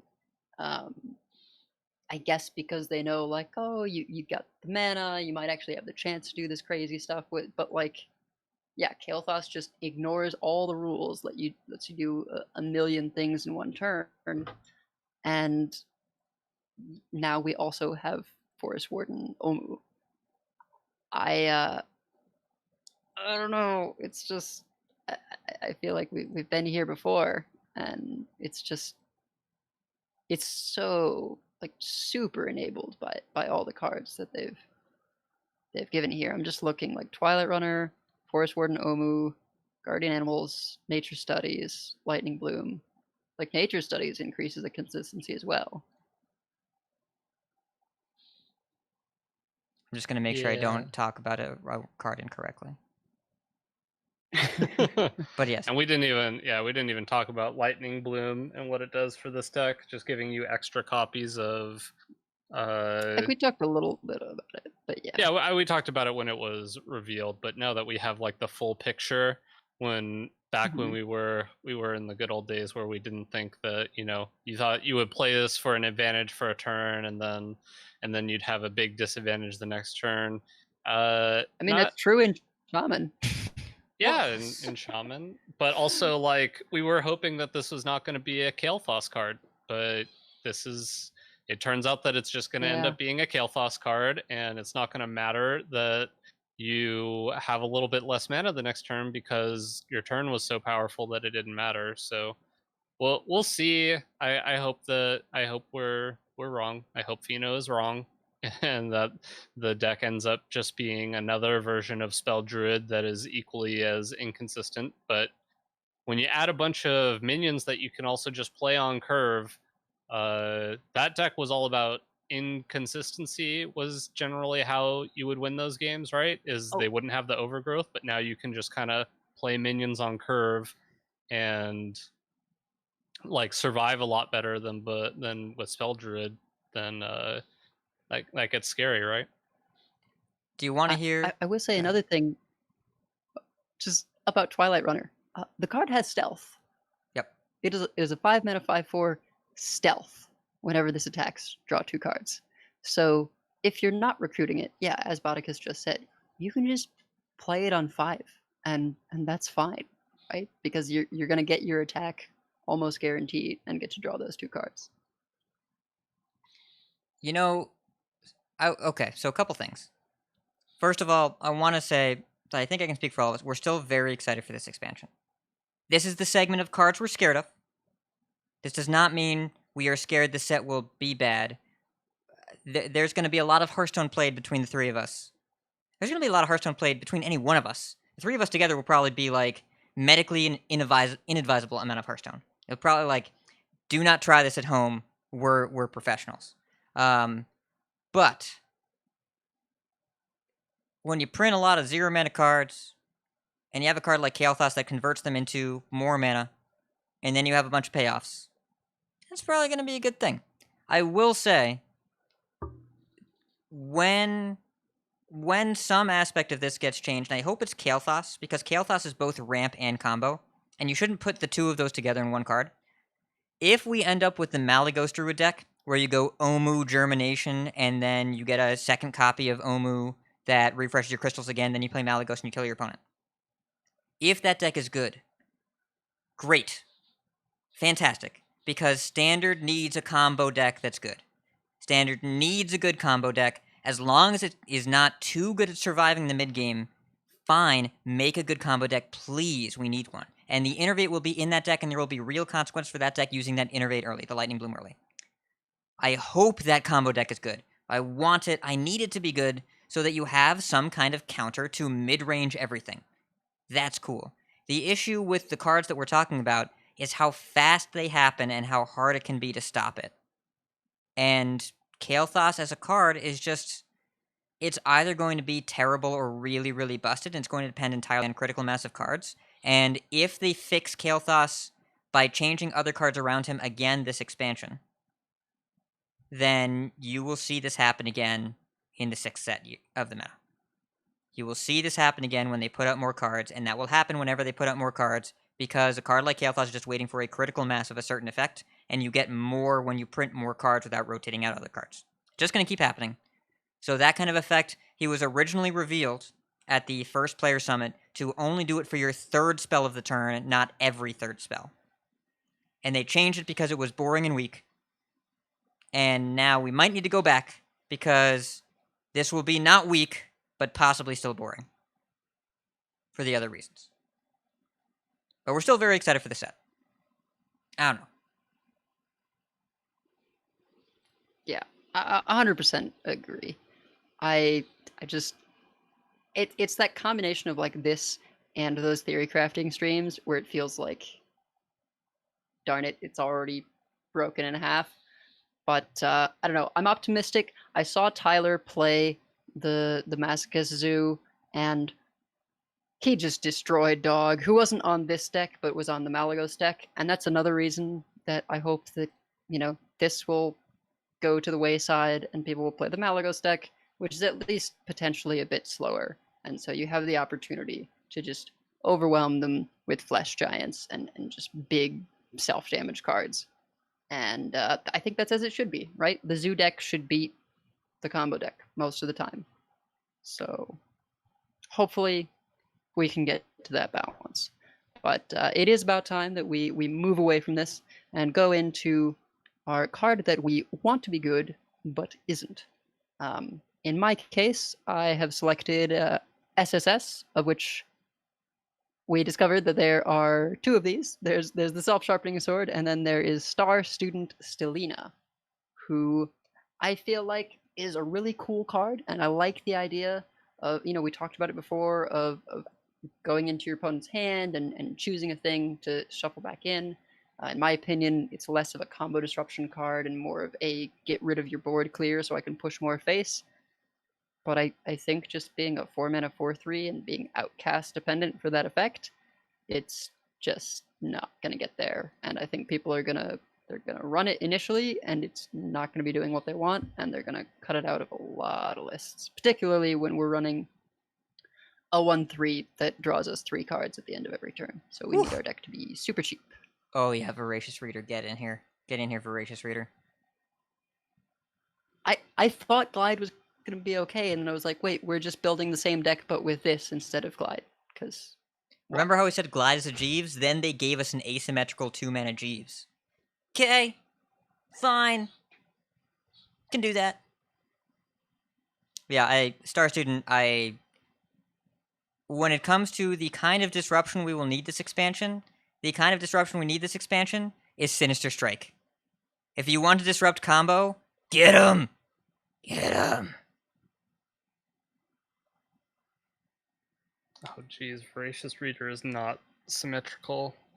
Oh, you thought Holy Voracious cow. Reader was symmetrical? No. Holy cow, that card is good. Just to make sure we're talking about. It's one of those cards where it's like, Wow. it's like, oh yeah, I didn't think it worked that way because I've never seen a card like that. Wow, not that work card that is way. good. Oh so man, I am bananas. excited about this rogue deck now. This rogue deck would- is gonna be so We've good. learned I some wouldn't be interactions. surprised if Voracious Reader goes to 3 as well. Yeah. All right, so this is a At card that least. Bodicus read incorrectly of the expansion. I have at least one of those every expansion. So, So, Voracious Reader, just so we're clear, it is a 2-mana 1/3 neutral rare that says at the end of your turn, draw until you have 3 cards. There is a card called Jeeves printed in Goblins vs. Gnomes many years ago that was a 4-mana 1/4 that did this for both players. There's a 2-drop that only does it for you. Only for you. And also, as we discussed before with Secret Passage, if you play Secret Passage, and then play this, and then dump the other cards in your hand, then you draw 3 cards at the end of your turn, then your turn starts and you keep them. And then you go back to your original hand, plus the other 3 cards. And then you play a bunch of burn spells targeting your opponent, and they die. I'm a big fan. Sign me I'm a up. Yeah. Big do this. fan. We might actually. Do we get to play prep again because we're playing all of these cheap spells, and we want to Probably, empty our honestly. hand? Yes. And so if I you think we secret can play passage, prep Eviscerate again. them. if you secret passage and then play Voracious Reader, then empty your hand. If you draw prep at the end of the turn, when you swap back, you get to keep prep. You get to keep it. You don't have to put it back. Well, you're definitely not keeping it in this deck. Not keeping it in your opener, unless I guess you could have an Edwin technically in this deck. Oh man, this deck is gonna be good. Oh, I mean, I we feel could like you definitely play. have an Edwin in this deck. Oh wow, this deck is gonna be really good, and it's basically unnerfed prep because you're not gonna be playing any spells that cost more than 2 mana anyway. So you're essentially playing unnerfed prep. Oh man. Yeah, this deck is. I Yeah. feel like I the hope this version deck of is good. I feel like the version of this deck that I built on out of dot cards is like what we're gonna move to after it gets nerfed. Like I just didn't build it low to the ground enough. Yeah. So what we've learned from Skull of Gul'dan and thinking about what happened at Blizzard testing, where there was the Newsweek article where they were playing Skull in a deck in like a big demon deck and having a grand old time with their 6-mana pit commander sometimes, but the card was broken when we just lowered the curve as low as possible and only played the busted cards.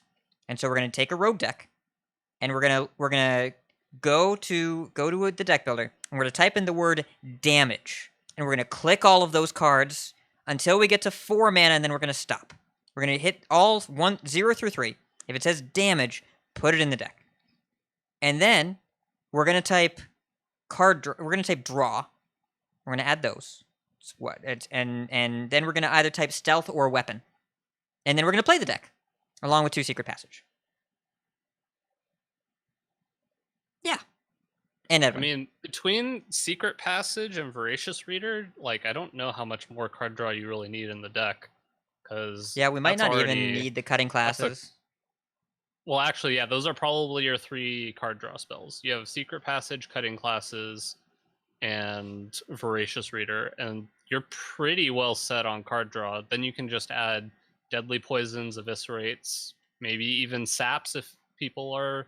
But your opponent's probably not going to have time to play a minion worth sapping, so... Yeah. There's also an important interaction note that Zeroshi is bringing up in the chat do we that ever we go saw on Regis Kilbin's stream. If you play the Rogue Quest Bizarre Burglary, which you have to have 4 cards from a different class in your hand, if you go turn 1 Rogue Quest and turn 2 you Clever Disguise and then Secret Passage, when the cards come back to your hand from the swap, they tick the quest again. So you can have active 3/2 weapon for 2 mana hero power on turn 3. Yeah. But then we have to play... The Rogue Clever Quest. Disguise And Clever Disguise, you- yes. and the rogue. Yeah. And I don't think those cards are better than cards that say the word damage on them, but it is clever. It is definitely clever. It's interesting because it does let us take out the other rogue weapons like the waggle pick and the hook scimitar, but because you then have to run Clever Disguise, I don't know. I just don't think it Yeah. I don't want to think spend the it card, ends and up I don't want to pay for the balancing hero out power. the- I want to play Yeah, exactly. Scimitar and maybe Self-Sharpening Sword, though we don't want to pass it into that. But with a Deadly Poison, it's still so crazy that maybe we do it. Or maybe that deck we have like just the hook scimitars, and then we go stealth, right? Because you could also go stealth because there's the new neutral 2 mana 3/1 ghost that has stealth, and when it dies, you get another 2 mana 3/1 stealth in your hand. Like that's just 2 3/1 stealth But cards. you had we don't need to add things to our hand anymore. I think actually, Bodicus, this is probably a rogue deck that doesn't run Pharaohcat, and I think it doesn't run Want Thief either. Because who needs adding stuff to your hand when you just want to draw more cards? Just brute So force. I think. Do I we think run just South go Sea all Deckhand? on Do we run a free stuff. Yaha? We run South Sea Deckhand. We run Dread Corsair, for sure. and we run the pirate that pops in for free. Parachute Brigand. Parachute Brigand. the Oh commit- boy. Yeah, Oh, Parachute Brigand is Brigand. Oh, great in this boy. deck. And we bring back the 3/2, the free 3/2. Frenzied Fellwing? Frenzy Frenzied Fellwing. Fellwing. Yeah, I'm a fan. This sounds like a good all deck. our weapons deal 4. All right, design mistake aggro. Let's go. Let's go. Let's get him. Man. Yeah, who cares if we if you shadow step a frenzied Fellwing with the waggle pick when you just get to play it again because you got to go face for 4. It's free anyway. But somehow we got off on this tangent because I think we're all excited for this deck. But why don't you take us into the card, or in your set, chosen one here, card archetype you think you want to be good but isn't?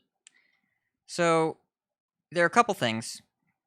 I almost answered Gibberling, which is the 1-mana 1/1 spellburst summon another Gibberling, but I think it might actually be good on turn 1 specifically in Druid, because we actually, Board Control put 7 minions in play on turn 1 today when he was playing Gibberling, because you go, the copy has Spellburst, the one you summon has Spellburst, so he went Gibberling, Innervate, Adorable Infestation, into I think it was Lightning. I think it was Coin.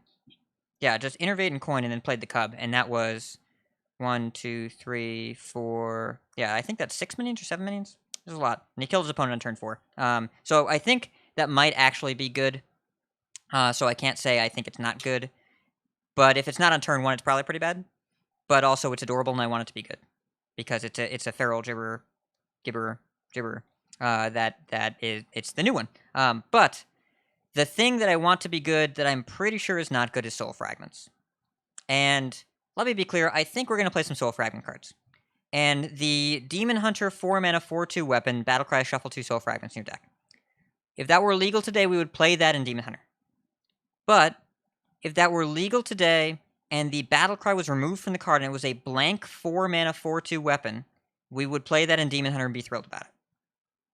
It is a 4-drop in a deck that has no 4-drop. It enables Glavebound. We would play it, attack our opponent for 8, and activate Glavebound on 5. The text doesn't matter. We're not playing that for the Soul Fragments. The other Demon Hunter cards are a little tricky to use. I do think the 5-mana 5/5 that gives your hero +5 attack when it eats a Soul Fragment is pretty good, but the other Soul Fragment enablers are pretty bad in Demon Hunter. In Warlock, I have hope that it'll be good. And I think Soulciologist, Illucia, which is the 7-drop at the high end, is a 7-mana 5/5 Battlecry. For each Soul Fragment in your deck, summon a 3/3 Soul with Rush. It does not eat the fragments. They stay in your deck. It doesn't consume them. The other Soul Fragment payouts eat them. This does not. And if you think about how often Mount Seller is good when you summon a bunch of Rushers, this is a Mount Seller that always summons Rushers. Except, it's not a Druid card, so you're not playing this in turn 5. And you have to play a bunch of Soul Fragment enablers. And it's a very specific way the deck has to be built, and usually linear means bad. Not always, but often, if you have to build your deck a specific way, it means that it's not good enough. Now, I like the Warlock payoff cards, the 3-mana 3/4, eat a Soul Fragment, deal 3 to something. Love that card, can't wait to play with it. The 5-mana 4/5 taunt, that if you eat a Soul Fragment, +3/+3. It's a big card, it's an Earth Elemental. But I don't think the life gain is going to be consistent enough to matter. I don't think the payoffs are going to be consistent enough to matter. So I don't know if this can be a deck. And even if it is, I don't know if it'll be the right way to build any of the classes that have access to this mechanic. See, I like Spirit Jailer. I The don't 1-mana like any of the 1/3. cards. I don't like any of the cards that consume Soul Fragments though, because it requires you to consume Soul Fragments, and that seems difficult. But a 1-mana 1/3 that eventually can gain you like 4 life, I think it's probably pretty decent in a deck where you're probably going to be doing a lot of damage to yourself, because I expect to play this in a deck where we're doing a lot of self-damage in Warlock. So I felt like a card like this is probably solid enough that you would play it. I think it's better than like a Voidwalker or something. And also you can copy it with Philosophy or something like that, and like get a little bit of life gain, because I think you're going to be doing a lot of damage to yourself, and maybe that doesn't matter. Maybe there's not a, like, it worries me against maybe aggro rogue having that, but I don't think it's gonna be consistent enough to play the soul fragment generator and also the one that requires you to use them. So just the ones that make soul fragments are the ones I'm looking at, and even then, it's probably not good. Most of the other ones don't seem good enough. But a 1-mana 1/3 with upside has generally found its way to see play, and I think that this is enough upside that you probably play it. But you really don't like the payoffs? You just have to play one activator and not draw both fragments, and then they activate and they're really strong, right? Yeah, but They're kind of the strong. number of games, Like I don't know. A Spider Tank is a Mercspark Eel that deals 3 for no stat penalty. Like, it's a 3-mana 3/4 that deals 3 to any target, including face. And all but you have when to do Mercspark Eel is, but when Mercspark Eel is in your deck, it always deals 2 damage. When this is in your deck, it deals 2 damage if you can afford to play the cards that generate soul fragments and you draw them before you play the cards. And when you want to play that card, you still have to have the soul fragment in your deck. Like, there's a lot of conditions to that, whereas Mercspark Eel is always just like, oh, I have even cards in my deck, this card always works. I don't want to put cards in my deck that only work if I draw the enablers, unless the payoff is game winning. And I think that the payoff is good, but it's not game winning. Yeah, I think I'm with Bot on this one, just because the zoo deck that wants to run the 1/3, I was looking at it and I was just like, I don't think that we want to run Soul Shear. We definitely don't want to run the Volcanic Potion. And Soul Shear is in between. And I'm pretty sure it's not a minion, it can't go face, so I don't really want to run it. And if I don't have at least 4 cards that give me the soul fragments, then I don't feel comfortable running just a Spider Tank. There are plenty of other Spider Tanks with upside that like we don't run. And 3 damage to anything is a pretty good upside, but I feel like there's just better stuff. And so it'll be nice when you get that healing sometimes, because it is occasionally a free life total change that lets you play the destroy a minion. Sometimes it's going to unexpectedly make your flesh giants cheaper. And sometimes you just need the heal so you can play more self-damage things. So the 1/3 and the heal that it gives you, particularly if you can use philosophy on it, like that's pretty welcome.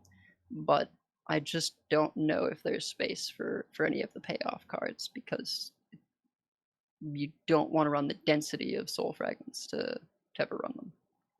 I also don't know if you even have room to play the Spirit Jailer, honestly, because it's a 1/3 and you want cards that are going to be doing damage to your opponent's face, so you can play Frenzied Fellwing and stuff like that. So, like, it's possible that a 1/3 doesn't make a cut, but out of all of these cards, it's the one that stood out to me as having the possibility, and I don't want to be playing a 2-mana spell that can only deal damage to minions when most of the time you want that to be able to go face.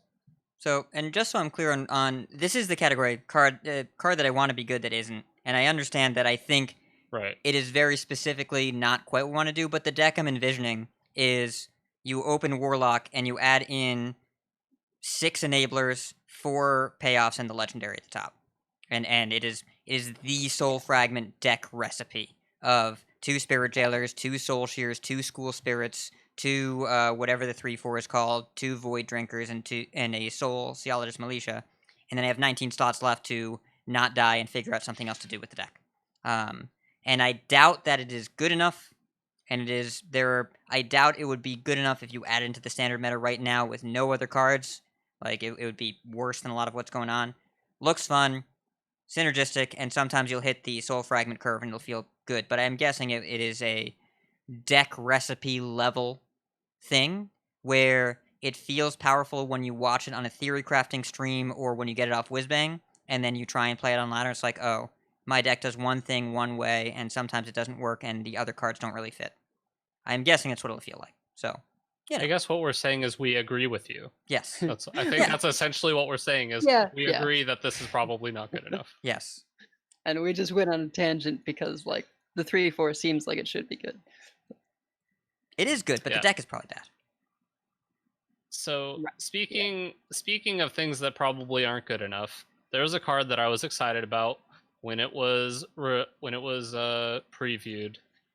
And now that we've talked about combo decks that kill you in the mid parts of the game, or aggro decks that kill you before things matter, I do not want to be playing the Shaman 5 mana, what is it called? Totem Goliath. So it's 5 mana, 4/5. Death Rattle, summon all 4 basic totems and overloads you for 2. Normally this card I think would be very powerful. It's 5 bodies for one, or in one card, which is a lot for somebody to deal with, especially that early in the game.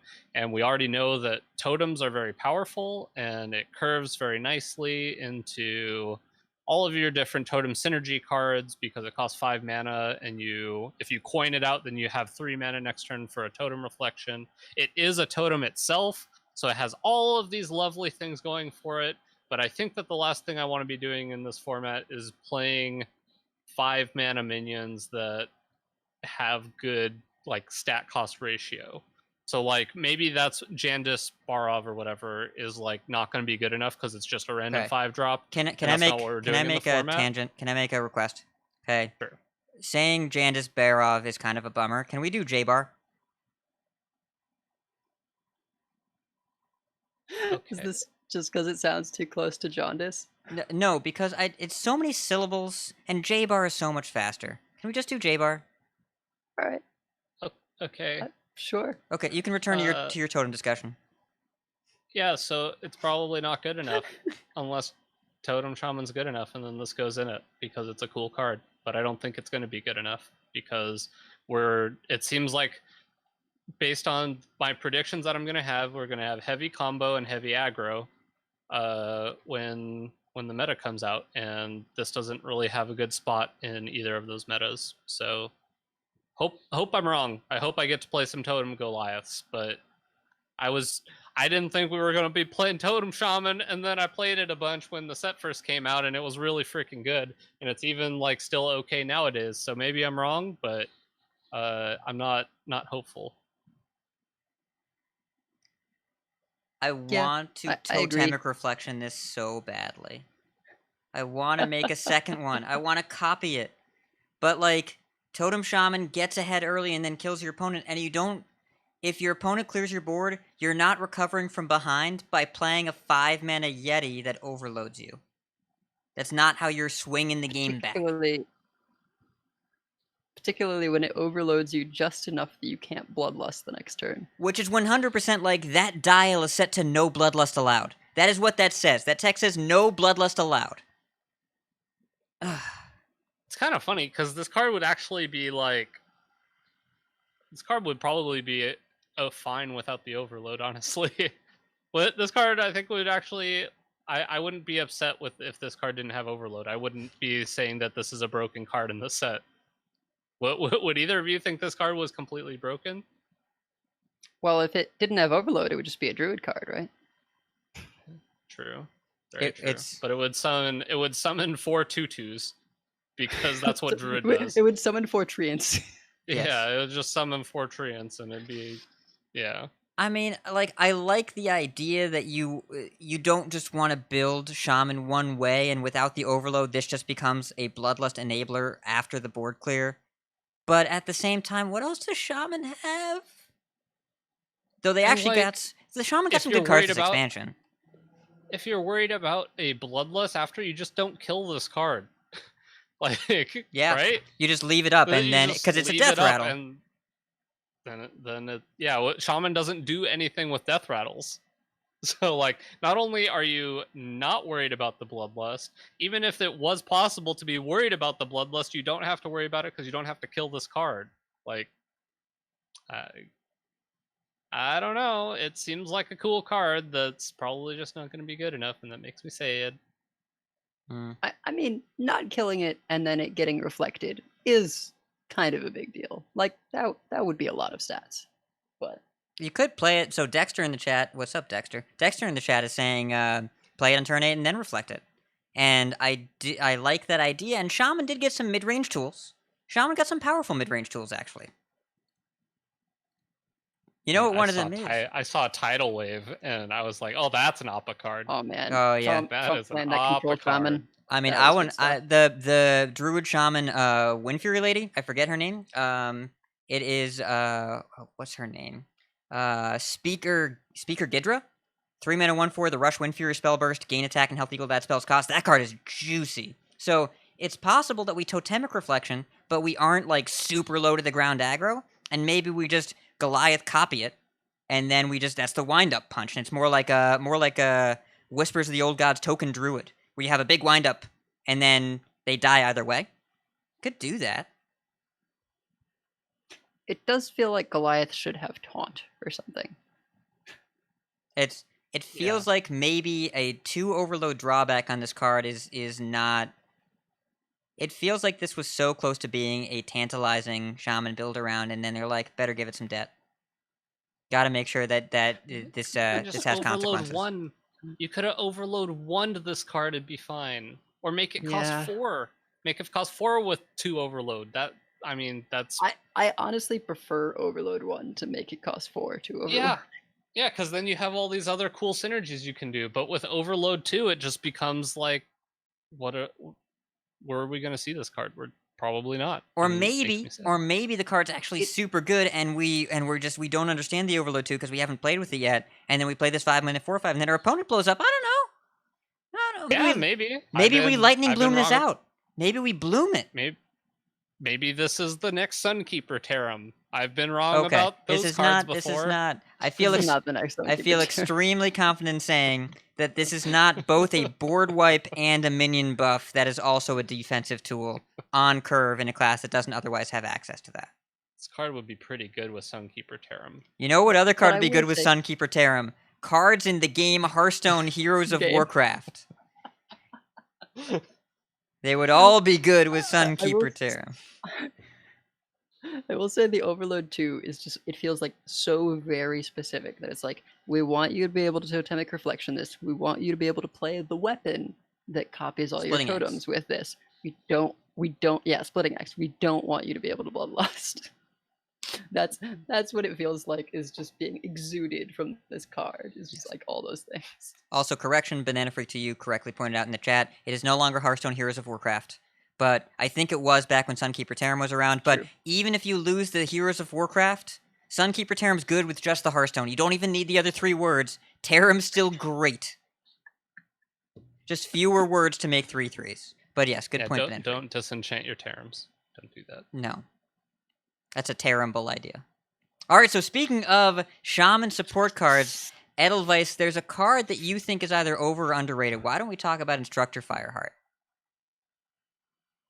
Yeah, so I feel like most of us went for the overrated, but Instructor Fireheart was a card that people were kind of talking about it, at least from what I saw, in this explosive way of like, oh, if you just like play this and have, I don't know if like they thought you could get a mana reduction somehow or something, but there was some thinking of like, oh, you'll just discover a bunch of lightning bolts and kill them, and that's so optimistic. Like the chances of that are insane.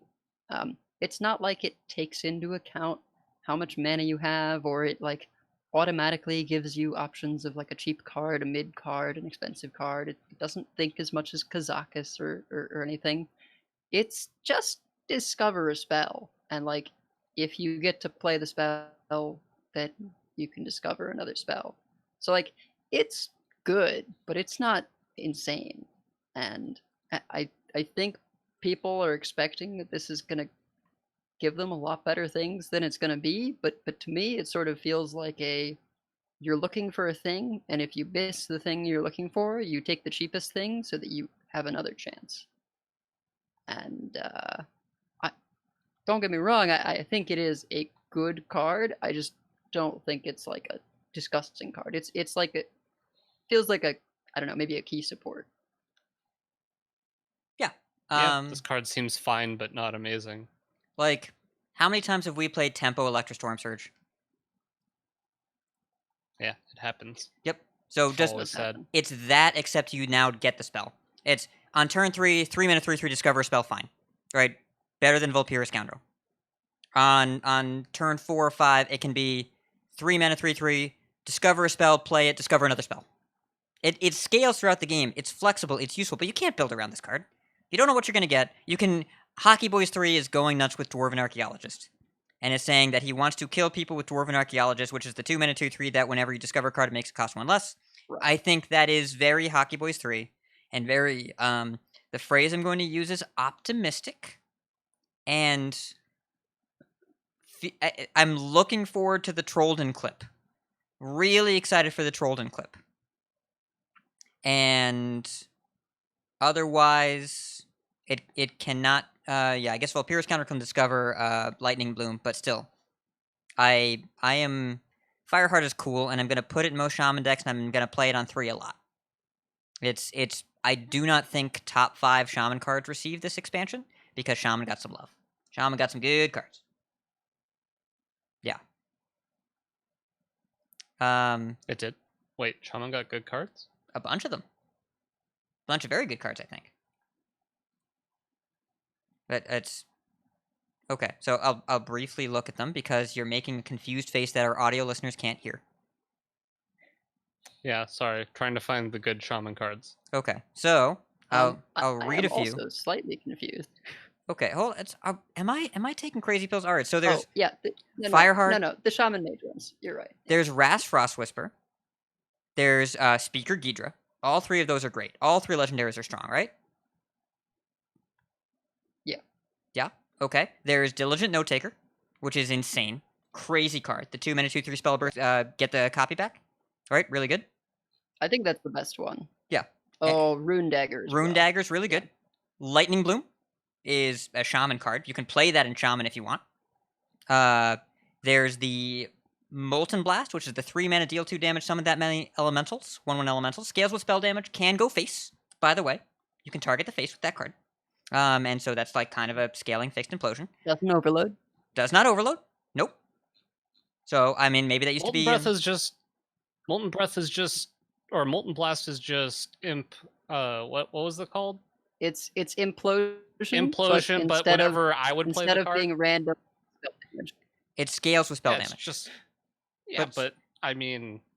If it deals... No. If it's a 3 mana spell that deals 3 to wherever you want, including face, and makes 3 1/1s. I understand. I understand how the card works. I'm very aware of how the card works. I just don't know where we're putting all these spell damage cards. I guess you have Rune Dagger. Yeah. I don't know. You have Rune I don't Dagger, see it. You have the 5/7 that was spell Squall damage Hunter, +2. the 4 mana 5/7 spell damage Yep. +2, which is a sick card. I think the aggro shaman is very much a spell damage deck at this point. It's All right, so well, I don't know what I've been decks wrong are about good. stuff before. I don't see these cards being good enough to pull Shaman out of where it's at. I didn't but say Shaman got a I've good deck. been- I did not say Shaman got a good deck. I said Shaman got good cards. I want to make sure I'm clear. Shaman got good cards. Now, Diligent Note Taker with Storm's Wrath. I think that is a deck, right?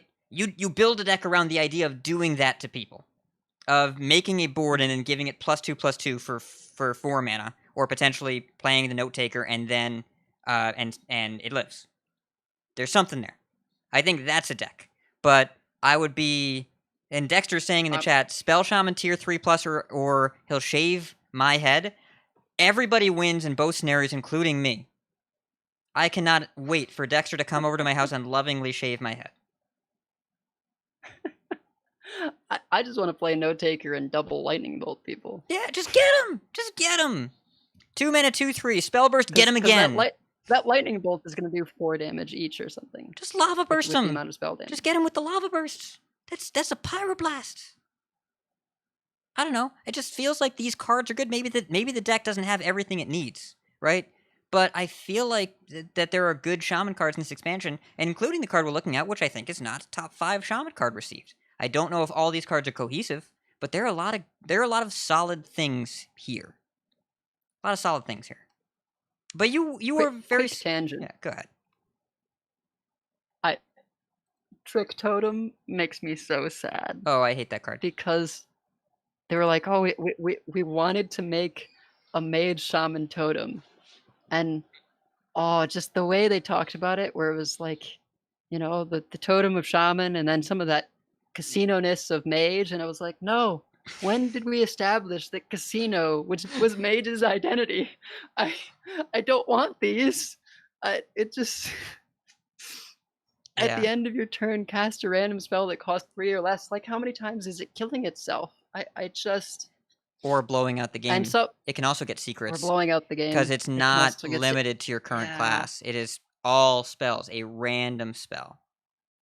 No, every I time I just play this, it someone always casts Totemic Reflection on itself. it can do that. Oh my god. Yep, every time. Oh. 100%.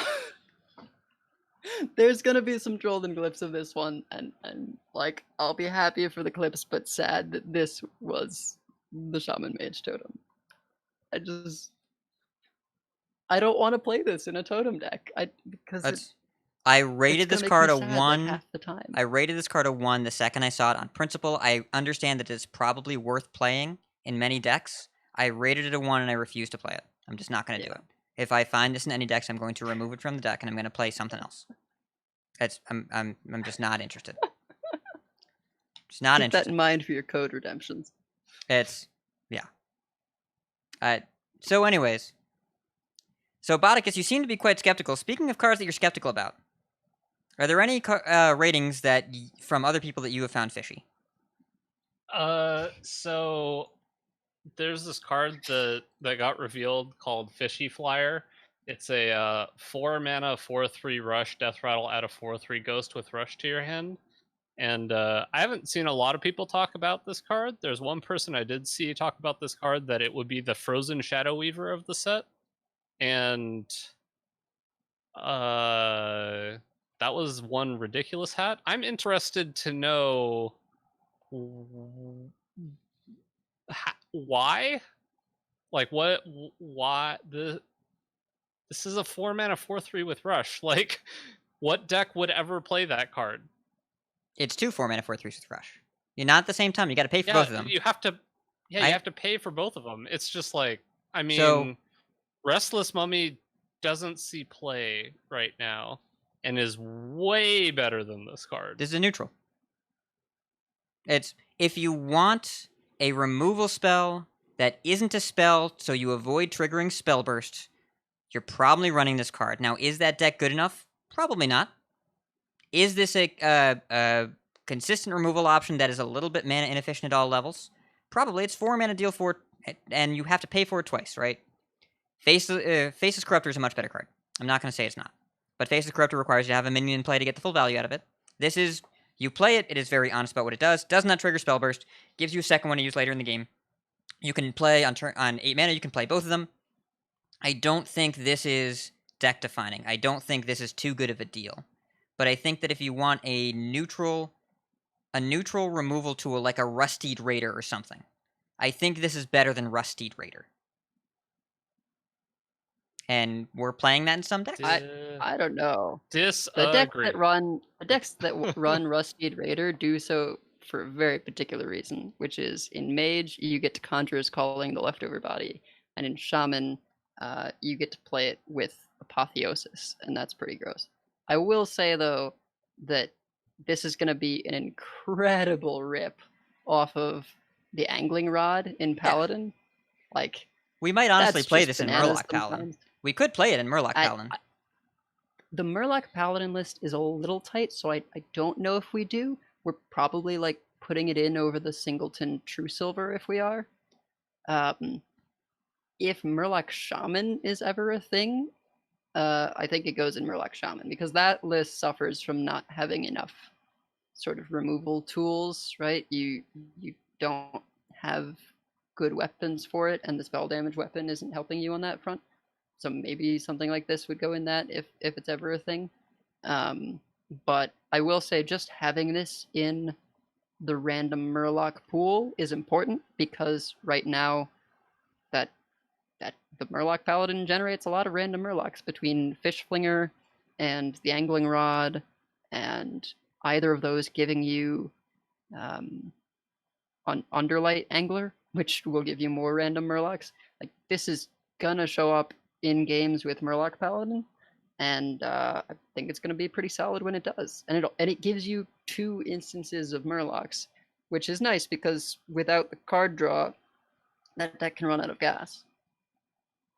Okay, so in games where this is randomly generated, I think it'll be a playable card. But if this card sees main deck play in half as many decks as Frozen Shadow Weaver did, then I will buy you 2 packs.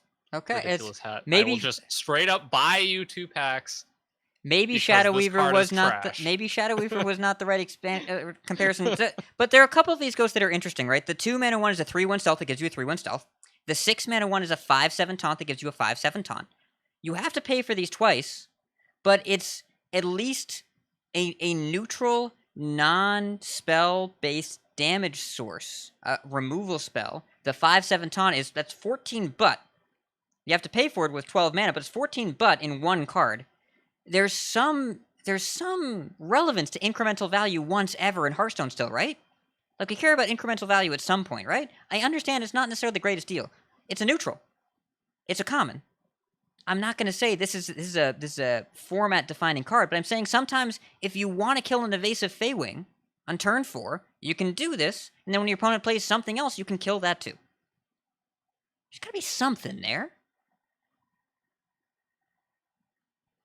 Yeah, it I'm is. skeptical. It is a little slow, but it is. It could be a kind of a 2-for-1. So that is nice.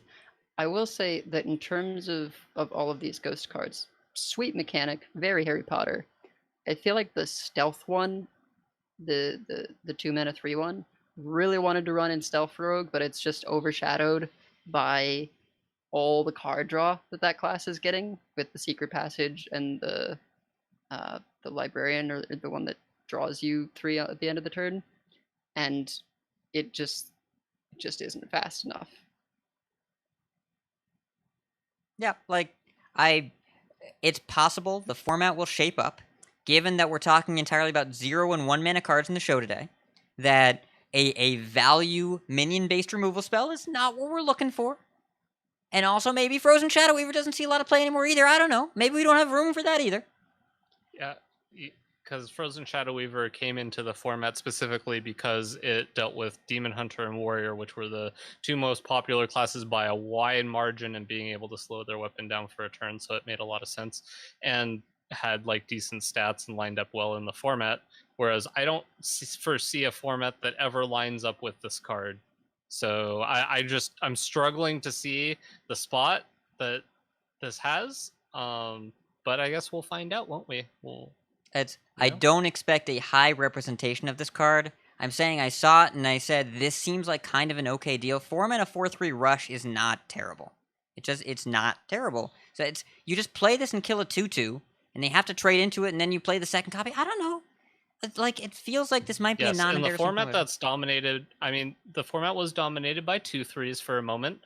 So maybe if we have that format again, where everybody wants to play their Amani Berserkers and the frickin' Bone Chewer Brawlers, maybe this has a spot. But even then, I don't think this is the answer that we want. So I just wanted to bring it up because I was confused as to why you thought this was the card we wanted. But you gave me some insight, and I'm not sold. But we'll find out. We will find out. Yeah. Well, I know that we have spent 90 minutes discussing 11 cards. 11-ish plus tangents. And we're about to hit the most controversial one, I think. Because Edelweiss, the question you asked is a card that you think is over or underrated. And I think the answer to that question with this card is yes. It is both. It is Mind Render Illucia, the Priest 2-mana legendary. Battlecry, swap hands and decks with your opponent until your next turn. I have heard that this is devastating to combo decks. I have heard that this is actually a high-tempo play against aggro decks because you take a play away from them. When you swap hands and decks, if they get all your removal spells and you have nothing they want to remove, then they skip their turn. It's like a Frost Nova sort of thing, except for in play. It stops them from developing. To me, it looks like a 2-mana 1/3. Which is not a particularly high-tempo play against decks that want to hit you. And also to me, it looks like a legendary Dirty Rat. So I'm curious what you two think of this. I think this card is trash. I don't see a use for it. I don't know when you'd ever play Really? this card. I don't Oh, man. why like I don't know what this card is doing that we care about. And especially I'm in very Priest. surprised about it, 'cause Yeah, I don't like this card. I read it and then I was like, okay, that's a really cool effect. A cool effect that's probably not going to be terribly useful to us. So I don't really know. Like, it's hard to envision the scenarios where this gives you the outcome that you're looking for, and so yeah, I don't know. I feel like you're not going unless you have a an instance in a game where you know exactly this is the turn where my opponent needs to do something specifically, and you can use that to your advantage. If you can make this card a Lotheb, essentially, where it's like this is the turn I need to play Lotheb, and then they die next turn, then this has a spot. But the size of the body, the way that Priest plays, I just don't see how this card is achieving anything particularly good that you really want. So it might have uses that I'm not thinking of, but as far as I'm concerned, I don't think this card is good. Huh. Yeah, I don't know. I mean, I certainly think it's a very difficult card to evaluate, but I can't believe that it's bad. I don't know. It may not be its time, but I certainly think if we're worried about combo things, it's nice in that situation. And I think there's going to be times where like you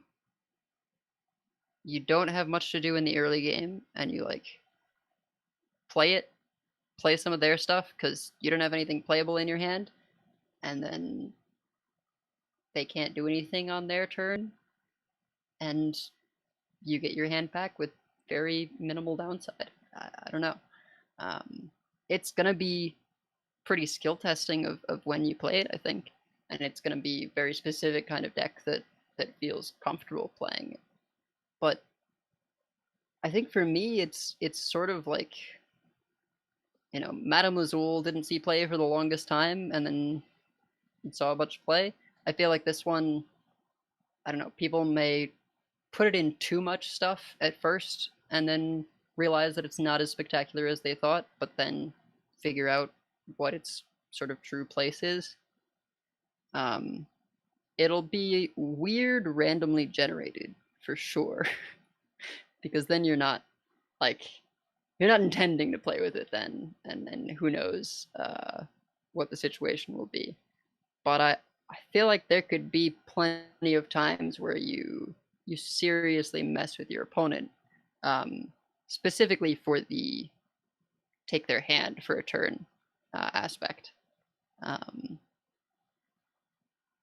You know, even if it's just like play early against a rogue to run out their backstab, or maybe some things that they're possibly saving from Edwin, gives you information, right? Which we've said is overestimated at times. But oh man, I know we have Murasond for this in a certain way, but wouldn't it feel great if a rogue plays Highspur and Togwaggle and takes a wand, and then you just like slam this and play their wand? If they play like the on curve, like you intentionally give them the lackey for them to do the on curve Highspur, and then you're like, cool, let me just take your hand, play your wand. I don't know. But You have to make sure to play the stuff, because if it's still in your hand, then they'll get it back. But isn't that just the situation where like yes, in theory that is a good play, but then good players just adapt to that. They figure out that this card is in your deck, and then it's useless, because then they just don't play the Togwaggle on curve, and they save it because you're playing Priest, and like they don't really need so either what happens in those games is either they play the togwaggle on curve because they don't feel like they can deal with your board and they have to risk it anyway and hope that you don't have this card, in which case they're losing that game anyway, or they just wait till turn 10 and then they play it and play the wand in the same turn and then play all the stuff from it. Like, I don't see a lot of situations where in high level play where your opponent isn't playing around this card effectively, if they understand that this is a theoretical card that could be in your deck. Unless you're playing against, like, I could see if everybody's playing Malagos Druid, then yes, this card starts to see inclusion, because eventually you get to the point where they're getting close to 10 mana, you play this card and you play all of their swipes and their Moonfires, and then they can't kill you. But, like, I just don't see that as a super viable option against people who understand the possibilities of the different classes. If this wasn't a card that was on people's radar, then maybe it has an effect. But also the fact that you're generating it randomly some of the time in Priest, and they're going to theoretically be playing around it anyway, makes me think that it's just not going to be as effective as maybe people assume it's going to be. I mean, for the blowout plays, certainly, people will be trying to play around it, and I think that's fine and good. But there are going to be times where there's just nothing you can do. You're a Highlander hunter, you want to curve out, and they play this and swap hands with you, and you're like, well, now I have this garbage of reactive stuff in my hand for a turn. I wanted to play the on curve Rot Nest or whatever, and now I can't, and they know it's in my hand, so they can game plan. Because Lazul looked at 3 cards. That's not a ton. This, you just get their whole hand. You're like, okay, I know what they're planning to do for a bit. And in particular, I could imagine a world where against Highlander decks, you're like, okay, I'm gonna slam this on 4, so that if they have Zephrys, I can just play Zephrys. Just like anti-Zephrys immediately, because you just get it played regardless of what it's going to give you. Or most likely it's not going to give you anything. And so it's a great tech against that, and it's great tech against just like, a deck like that wants to curve, and you're holding on to stuff that they don't really want to be playing. I don't think you play this in Cube, the Split Priest, but I think that if you're playing some kind of Control Priest, then it's going to be a solid card. Yeah, I don't think it's going to be an insane card, but I think that it's going to get you out of some spots that you would have struggled with otherwise, and it can definitely slow people's curve down. So first of all, this is the Mind Reader Illucia experience. I drop the name of the card in the middle, and you dance like puppets and make content for me to enjoy. So I appreciate that. Question. This was brought up in chat, and I do not know how this works, and actually has a really significant, impactful relevance to the card. Swap hands until your next turn. Swap hands and decks. So they get your hand in your deck, they draw a card. They get to play with the stuff, but then they give the hand back. Do they give it back before you draw for your turn? Or after? Because if you give your hand away and get it back, and they put an extra card in it, and then you draw from your deck first, you are denying them a draw, right? If you swap before you draw for your turn, they draw a card, put it in your hand that they're holding, and then you get that hand back, plus a card, and then you draw again. You following me? See what I'm saying? No. Okay. So when you swap your hand and deck, right? You give it to the other player. Right. They start the turn. They draw a card from your deck and add it to your hand that they're holding, correct? Right. Then and when you draw, when you swap, also draw. When you swap back, do you swap before or after you draw? If you swap before you draw again, there are 2 cards drawn from your deck and 0 cards drawn from theirs. Correct? Follow me? Okay. So they skipped a draw from their deck.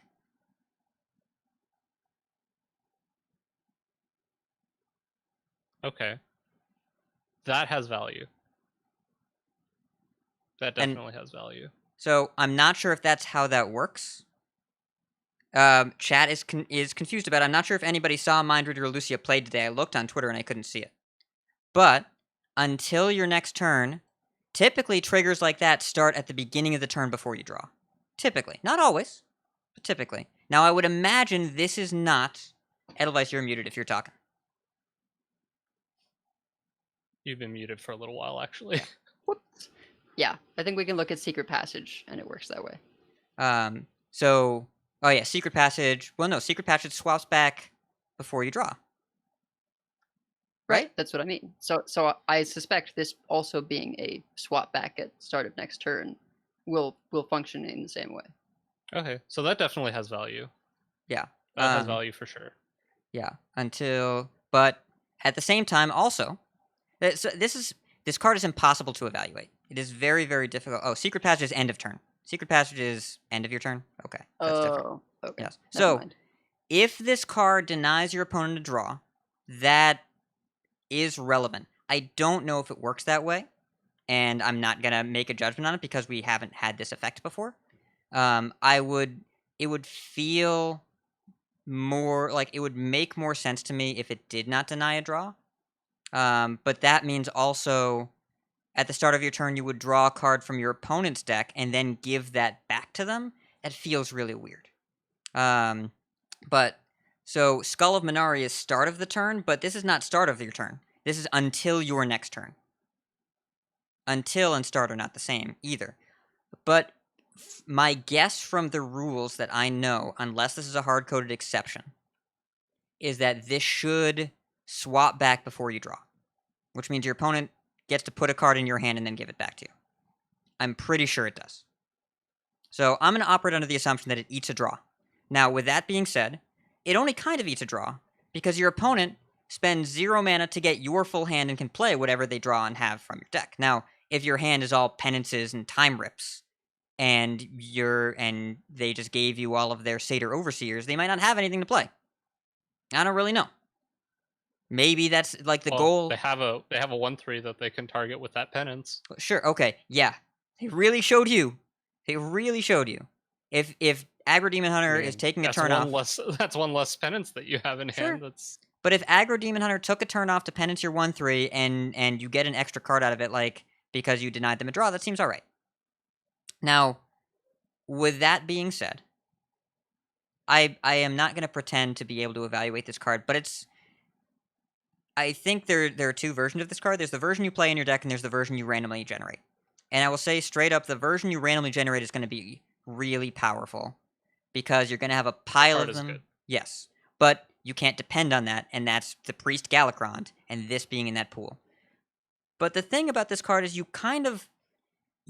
it's kind of like a Chaos Gazer that could happen at any time targeting the best card in your opponent's hand. They always are incentivized because this is in the format of Standard, and we're only talking about Standard. Wild is another thing. We're only talking about Standard. Is that because this exists, if you're a hunter and you draw a Zephyrus on turn 4, do you play it? Because if you don't, your opponent could go Mind Render Illucia and play your Zephyrus. And it's not disrupting a combo. It's just giving you a hand of bad priest cards and playing your best card. That you would normally, if you drew Zephyrus on 4, you would play something else and you would hold it. But now you could get punished for holding it. And the possibility of that means you're more likely to play the Zeph unless you think they don't have the Illucia. And if they do, they just take it. It seems worth including the Illucia 4. Possibility like that seems worth including the Illucia 4. If the format gets combo-y, then you take it. I think the application against aggro is really sketchy.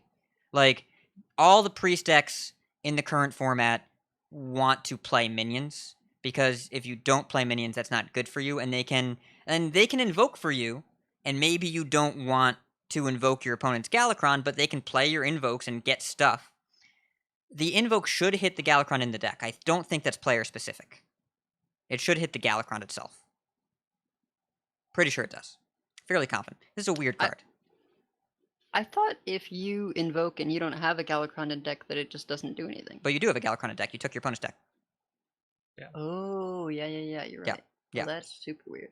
Yeah. So your opponent should be able to tick up your Galakron, and they get the effect, but they'll play your 3 drops, they'll play whatever. So Yeah, you so have you to. won't get the credit for the invoke, but you will get the card from the invoke. No, you'll get the credit. It's you. There's a Is that true? Galakron. No. There's a Galakron in your deck. It's your opponent. You take the deck too. No, you're right. You're right. If I put this That is card in weird. Galakron in my deck, Yeah. my opponent takes the deck, including the Galakron. They tick that up, right? Yeah. It's your opponent is you for a turn, and you playing on the other side of the table still ticks up the Galakron the same way. It's. I think that this is good at picking apart a strategy in a way that if you're playing against priests and you have a good card that you can play right now, you are encouraged to always play it right now. Because if you hold it and your opponent takes it, it's a big disincentive for you. At the same time, that is not a very tempo positive play. And if your opponent is playing a tempo game, if they ever have board, swapping hand sucks. Because they just hit you with what they have. And this does nothing to stop that. So, it really depends on how much of the format is about value from hand versus development of board. But we've seen the format be pretty heavy on value from hand in the last expansion. And I wouldn't be surprised if that means a lot of decks are pretty heavily disrupted when you do this. So, I don't know, I think it's strong. I think it's more than just a tech card. I think it ends up being a card that's more than just a tech card. I think it ends up being a card that changes how you have to play against Priest, and changes how you play with Priest, and there's a lot of skill in deciding when do I play this to pick something out of my opponent's hand. It makes expensive cards better, right? Because if I play this and I take a card from you that I can't cast, and you get to keep it, and then you get to brand me next turn, that's better. But a card like Zephyrus that you normally would hold, you get punished for holding it now. So, interesting. And Zeroshi just confirmed in the chat, this does deny the draw. So your opponent ends up skipping the draw from their turn. That also, I think, definitely makes this card a lot better. Yeah. Yeah. Like, do we ever just run it on 2? I don't think... Do we just play it on 2? Okay. So I went with an aggressive approach calling this card trash, but I still am failing to see the situations that everybody thinks this card is insane. I think that most of the time this is a card you're happy to generate, but I don't know that it makes the main part of the deck. And I've been very wrong about cards before, so this very well could be the one that I'm extremely wrong about in the set, and I'll admit it if that's the case, but I think it's just too... I think the cost for putting this card in your deck is too great, so... I don't know. It's definitely one of those cards that the effect is so unique that you're definitely going to have to play with it. And I will probably play with the card and find out for myself if the effect is worth it. But just the way the games play out, I just don't see this being the game ender that a lot of people want. Just like the way because I've played a lot of games of Priest this past year, and in the Priest games that I've played, I don't think that this card would have made a difference. And it really depends on what the new meta looks like and what all the decks look like. But I don't think that this is going to make a difference, because in a lot of the games that I was playing with this Priest deck, they're not going to be able to play as good of a card, but they're still going to get to play a minion, because your deck is full of a bunch of minions when you're playing Priest, and your hand fills with a bunch of stuff. So they're still going to be proactive, and you're going to have paid 2 mana for a 1/3. So, question, this also came up in chat. If you're going first, would you play this on 2 and then spend the coin? Yeah. That seems kind of good. It seems kind of okay. Deny a draw and spend the coin. Just 2 mana, discard the coin, and then you don't get a draw from your deck, and you have to hold my Priest cards for a turn. Yeah, this might be a Ahmet scenario where Ahmet ended up being crazy good, and I didn't see it until people pointed out all the things it can do. Yeah, well, and I don't think we're building around this. And the real thing about this card that makes me... I think that we will include this in Galakron Priest. But the thing that I have an issue with in terms of the social media reaction to this card is people say this card will destroy combo. It is a legendary you can't tutor for. And so I don't think it's reliable in terms of a disruption tool. And I think a big mistake that players might make is assuming they will always have this to pick apart a combo deck, if we're going turn 4 Guardian Animals, nice Illucia. And also, if your Druid opponent ramps and you swap hands and deck, you don't swap mana crystals. And if they just ramp to 7, they might say, okay, I can't Guardian Animals, I will play your Galakron. I will cast your Galakron. And then that can be, ramp is actually the hard counter to this card, because you give them a handful of expensive cards that they can play and you can't. That could be pretty rough. So, I think this card will see play. I think a big mistake people will make is dependence on this card in order to disrupt any kind of combo strategy, because you can't depend on a legendary Dirty Rat you can't tutor for. And I think it being in the Galakron pool kind of makes me bummed out, because that's going to be really annoying. I'm not going to enjoy playing against this card 4 times a game. And I guess I did just think of a really good scenario that we didn't have in the last that I would have loved to have this card in, and that's playing against Warrior at all in the last the last I would 3 on months or turn whatever. 5, Mind Render, Bloodsworn Mercenary, go. Yeah. Yeah, like getting rid of their Bloodsworn Mercenaries or their Kor'kron Elites or their Grommash, like getting rid of those cards is a pretty big deal, I guess. And also being able to get rid of the coin in hand. So, yeah, I mean, I'm starting to see what people are talking about, but I still don't think it's like the end all be all. I think there's going to be so many situations where you're going to play against a Demon Hunter that's going to play a 1-drop, a 2-drop, and a 3-drop, and you take their hand, and they're just going to be like, I don't care. I'll Apotheosis my 2-drop that you had in hand, and now you don't have an Apotheosis, and I'm beating you over the face with something that you can't remove now. And we can't cut the low-cost cards from our deck, because if we don't draw our 2-mana legendary, then all of a sudden we don't have a deck. So it's tricky, and I think against most aggro decks, the play will probably be jam this on 2. Against a lot of aggro decks, especially if you're going first and you can eat the coin, because that also seems pretty powerful, especially against, like, Demon Hunter, the way, as built on the coin, it is dependent on a coin-based swing turn. Same against, like, a rogue. Imagine against a rogue, you just take coin, Shadow Step. Oh, that's actually... Oh, Shadow Stepping this card is dirty. Wait a minute, but no, but then you give it to your rogue opponent. Then you give it to your rogue opponent. Because they get it back. So you have to replay it, and then you have to swap the decks back. Wait. If you play this and Shadow Step, and then play it again, do you just permanently switch decks? No, you swap back twice, Edelweiss. Swap back twice. Well, yeah. But like, when does that happen? Because it's the same turn. Until your next turn, it It'll swaps back just twice. like flip at the beginning of your... Yeah, just like Bran Togwell. Does it? Okay. What? So I guess it'll just like... It'll go swap, and then it'll at the start of your next turn, it'll go swap. Then you don't deny the card draw if you do that, though, right? Because Correct. then you give them back their deck. You're with giving their them back hand, their stuff. And then at the start of your turn, it swaps twice. If you play it twice, then it's a 2-mana 1/3. But you got rid of their Shadow Step. Right. Sure. Which has value. Yeah, and their coin. I think that is sometimes going to be the better scenario, right? Sure. Because like, it means that they can't play any of your stuff, but you already did the damage of getting rid of their coin and their Shadow I guess Step. you also get to play their Secret Passage. We're in too deep. Inception. I don't know what to do. All right. I will say this before we play with the card. In Galakron Priest, in about 2 months after this being generated, I'm going to be annoyed by this card. Before that happens, I'm saying right now this card is sweet. Until I get tired of it being generated, this card is sweet. So, Future Hat, I understand you're going to be upset that I said this. I'm sorry, Future Hat, but as of right now, we just talked about this card for 30 minutes at the end of a show where we talked about 12 cards, and it took us 2 hours. And this card's 30 minutes of that. So, I don't know what's going to happen with it. I wonder if they'll take it out of the Galakron Discover pool. I wonder if we'll even need to do that, because it's also possible we're all evaluating the card incorrectly. This card is sweet. It is a super sweet effect. All right, well, it's 2 hours and 45 minutes in. Way better in a deck that's more reactive than proactive. Yes. Well, yeah, but it's Priest. We don't proact with Priest. I guess we can Freshman 15. We can go Frazzle Freshman into Power Word Feast.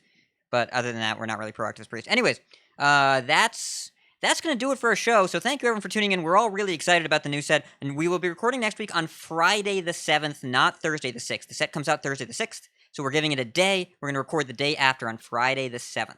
So if you're coming here on Thursday, don't come here. Go to Hearthstone. Go play Hearthstone.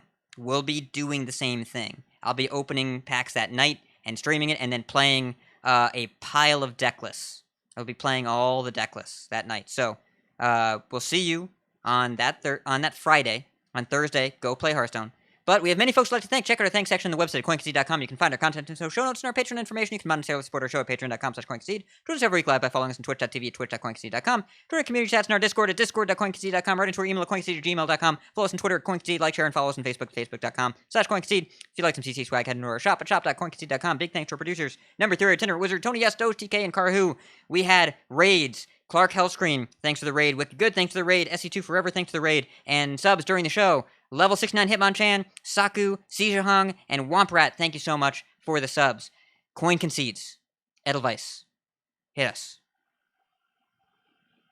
Yeah, so Coin Concede to Itinerant Wizard. We did our coaching session on Monday, played some Zalay Hunter, and I believe we didn't drop a game. Yeah, so good session. And then Final Coin Concede to just all the wild players out there. We are, for a change of pace, given like the new expansion coming out soon, we're doing a wild tournament for Nerd Street, which probably those listening to the podcast, it'll be too late, but anyone tuning into the live stream, if you're interested in playing a wild tournament on Saturday, we are starting at noon Eastern, and it's going to be best of 5 conquest. Should be a good time. $200 prize pool pays out to top 3, so keep an eye out for that one. Word. How about you, Batikus? I would like to coin concede to Kresh and Majadeth, who I was supposed to coach this month, but we decided that there's a new set coming out at the start of next month, and we're going to do extra long coaching sessions next month. I'm super excited about doing that, and I appreciate their flexibility in letting us postpone for a month. So I can't wait for next month. Going to have a lot of fun coaching sessions with all the new cards, and I hope that everybody links me clips where Illuciana, whatever her name is, Illucia. Yeah, Illucia. I hope everybody just links me clips of when Illucia is insane, and then I can feel bad about saying the card was trash at the start of the show. So we'll find out. But yeah, thanks everybody for listening. Thanks Twitch chat for coming in and and talking about cards with us, because I love talking about new cards. Also, feel free to tag Batikus in your fishy flyer clips. I know there will be too many, but he'll find a way to keep up. Oh yeah, Yeah. So many fishy flyer clips. Yeah, just it's if you Illucia and then play their fishy flyer and just leave it on the board, when it dies, you get it's. Anyways, I have some coin concedes. Big coin concede to Agent Crows for the Masochist Zoo list. Amazing. You can check it out over on my YouTube channel, or I have the link to that video with the deck code in the show notes. Big thanks to everyone who's been subscribing and following on YouTube. Really had a lot of fun by putting that together. All of my class review stuff from my stream will be up there. I'm going to make 11 videos cutting up from my 5-hour VOD. And so there will be a video of me in chat talking per class, and it's gonna be a lot of content. So feel free to hit that up at youtube.com/c/ridiculoushat. Big thanks to Lolnenko. We did a Battlegrounds coaching stream, and we had fun. I posted a video about that too. That starts with the question, do you flurgle? And he says he is a flurgler. So if you like flurgling, then say that 5 times fast. Feel free to head over there and check it out, but also at twitter.com/Lolnenko. He's doing pay what you think is fair coaching, and he's a very good coach. So twitter.com/Lolnenko for him. Big coin concede to Blizzard and Chris Sierra for shipping me some giveaway codes to give away on Twitter. I have found out that if you say like, follow, retweet, then your follower count grows very organically, very quickly. And that's been interesting. I had to mute that tweet because I did not realize how many people want free Hearthstone cards. It's a lot of people. So, yeah. Thanks, Chris. Thanks, Blizzard. And big coin concede to Kripparrian, because people were being mean to Kripparrian for hosting the reveal stream again. And I'm not gonna say that there are not other people that play more constructed. I'm not gonna say that they could not have picked someone that has played more constructed. I'm gonna say Kriparian has worked really hard in his career and is one of the biggest streamers in Hearthstone. Excellent content creator, creates a video every single day. High level, brings his Battlegrounds audience over to the streams. Has been a part of Hearthstone for as long as Hearthstone's been around. And I was really disappointed to see the announcement of Crip and Alec Dawson doing the reveal stream, and a bunch of people saying, "Why'd you pick Crip? Can't you have gotten somebody else?" I think that it's okay to say, "How about this person next time?" But let's not crap on content creators that get given good opportunities because they work really hard. I don't think that's fair. And he did a great job. And I was hoping that Alec was going to let him nature studies coin and then try an overgrowth, but Alec did not let him do that, which is unfortunate because we very nearly had a prep coin concede on camera. So, Kriparian, thank you for your consistent work and setting a positive example over the years of what a content creator should look like that just puts in a ton of work and gets a ton of results. I really appreciate and respect that. And that's going to do it for our show this week. So keep calm and Illucia on too. And if you see us on ladder, nature studies, coin, concede. Illucia, coin, concede. Lightning bloom concede. Thanks, everyone.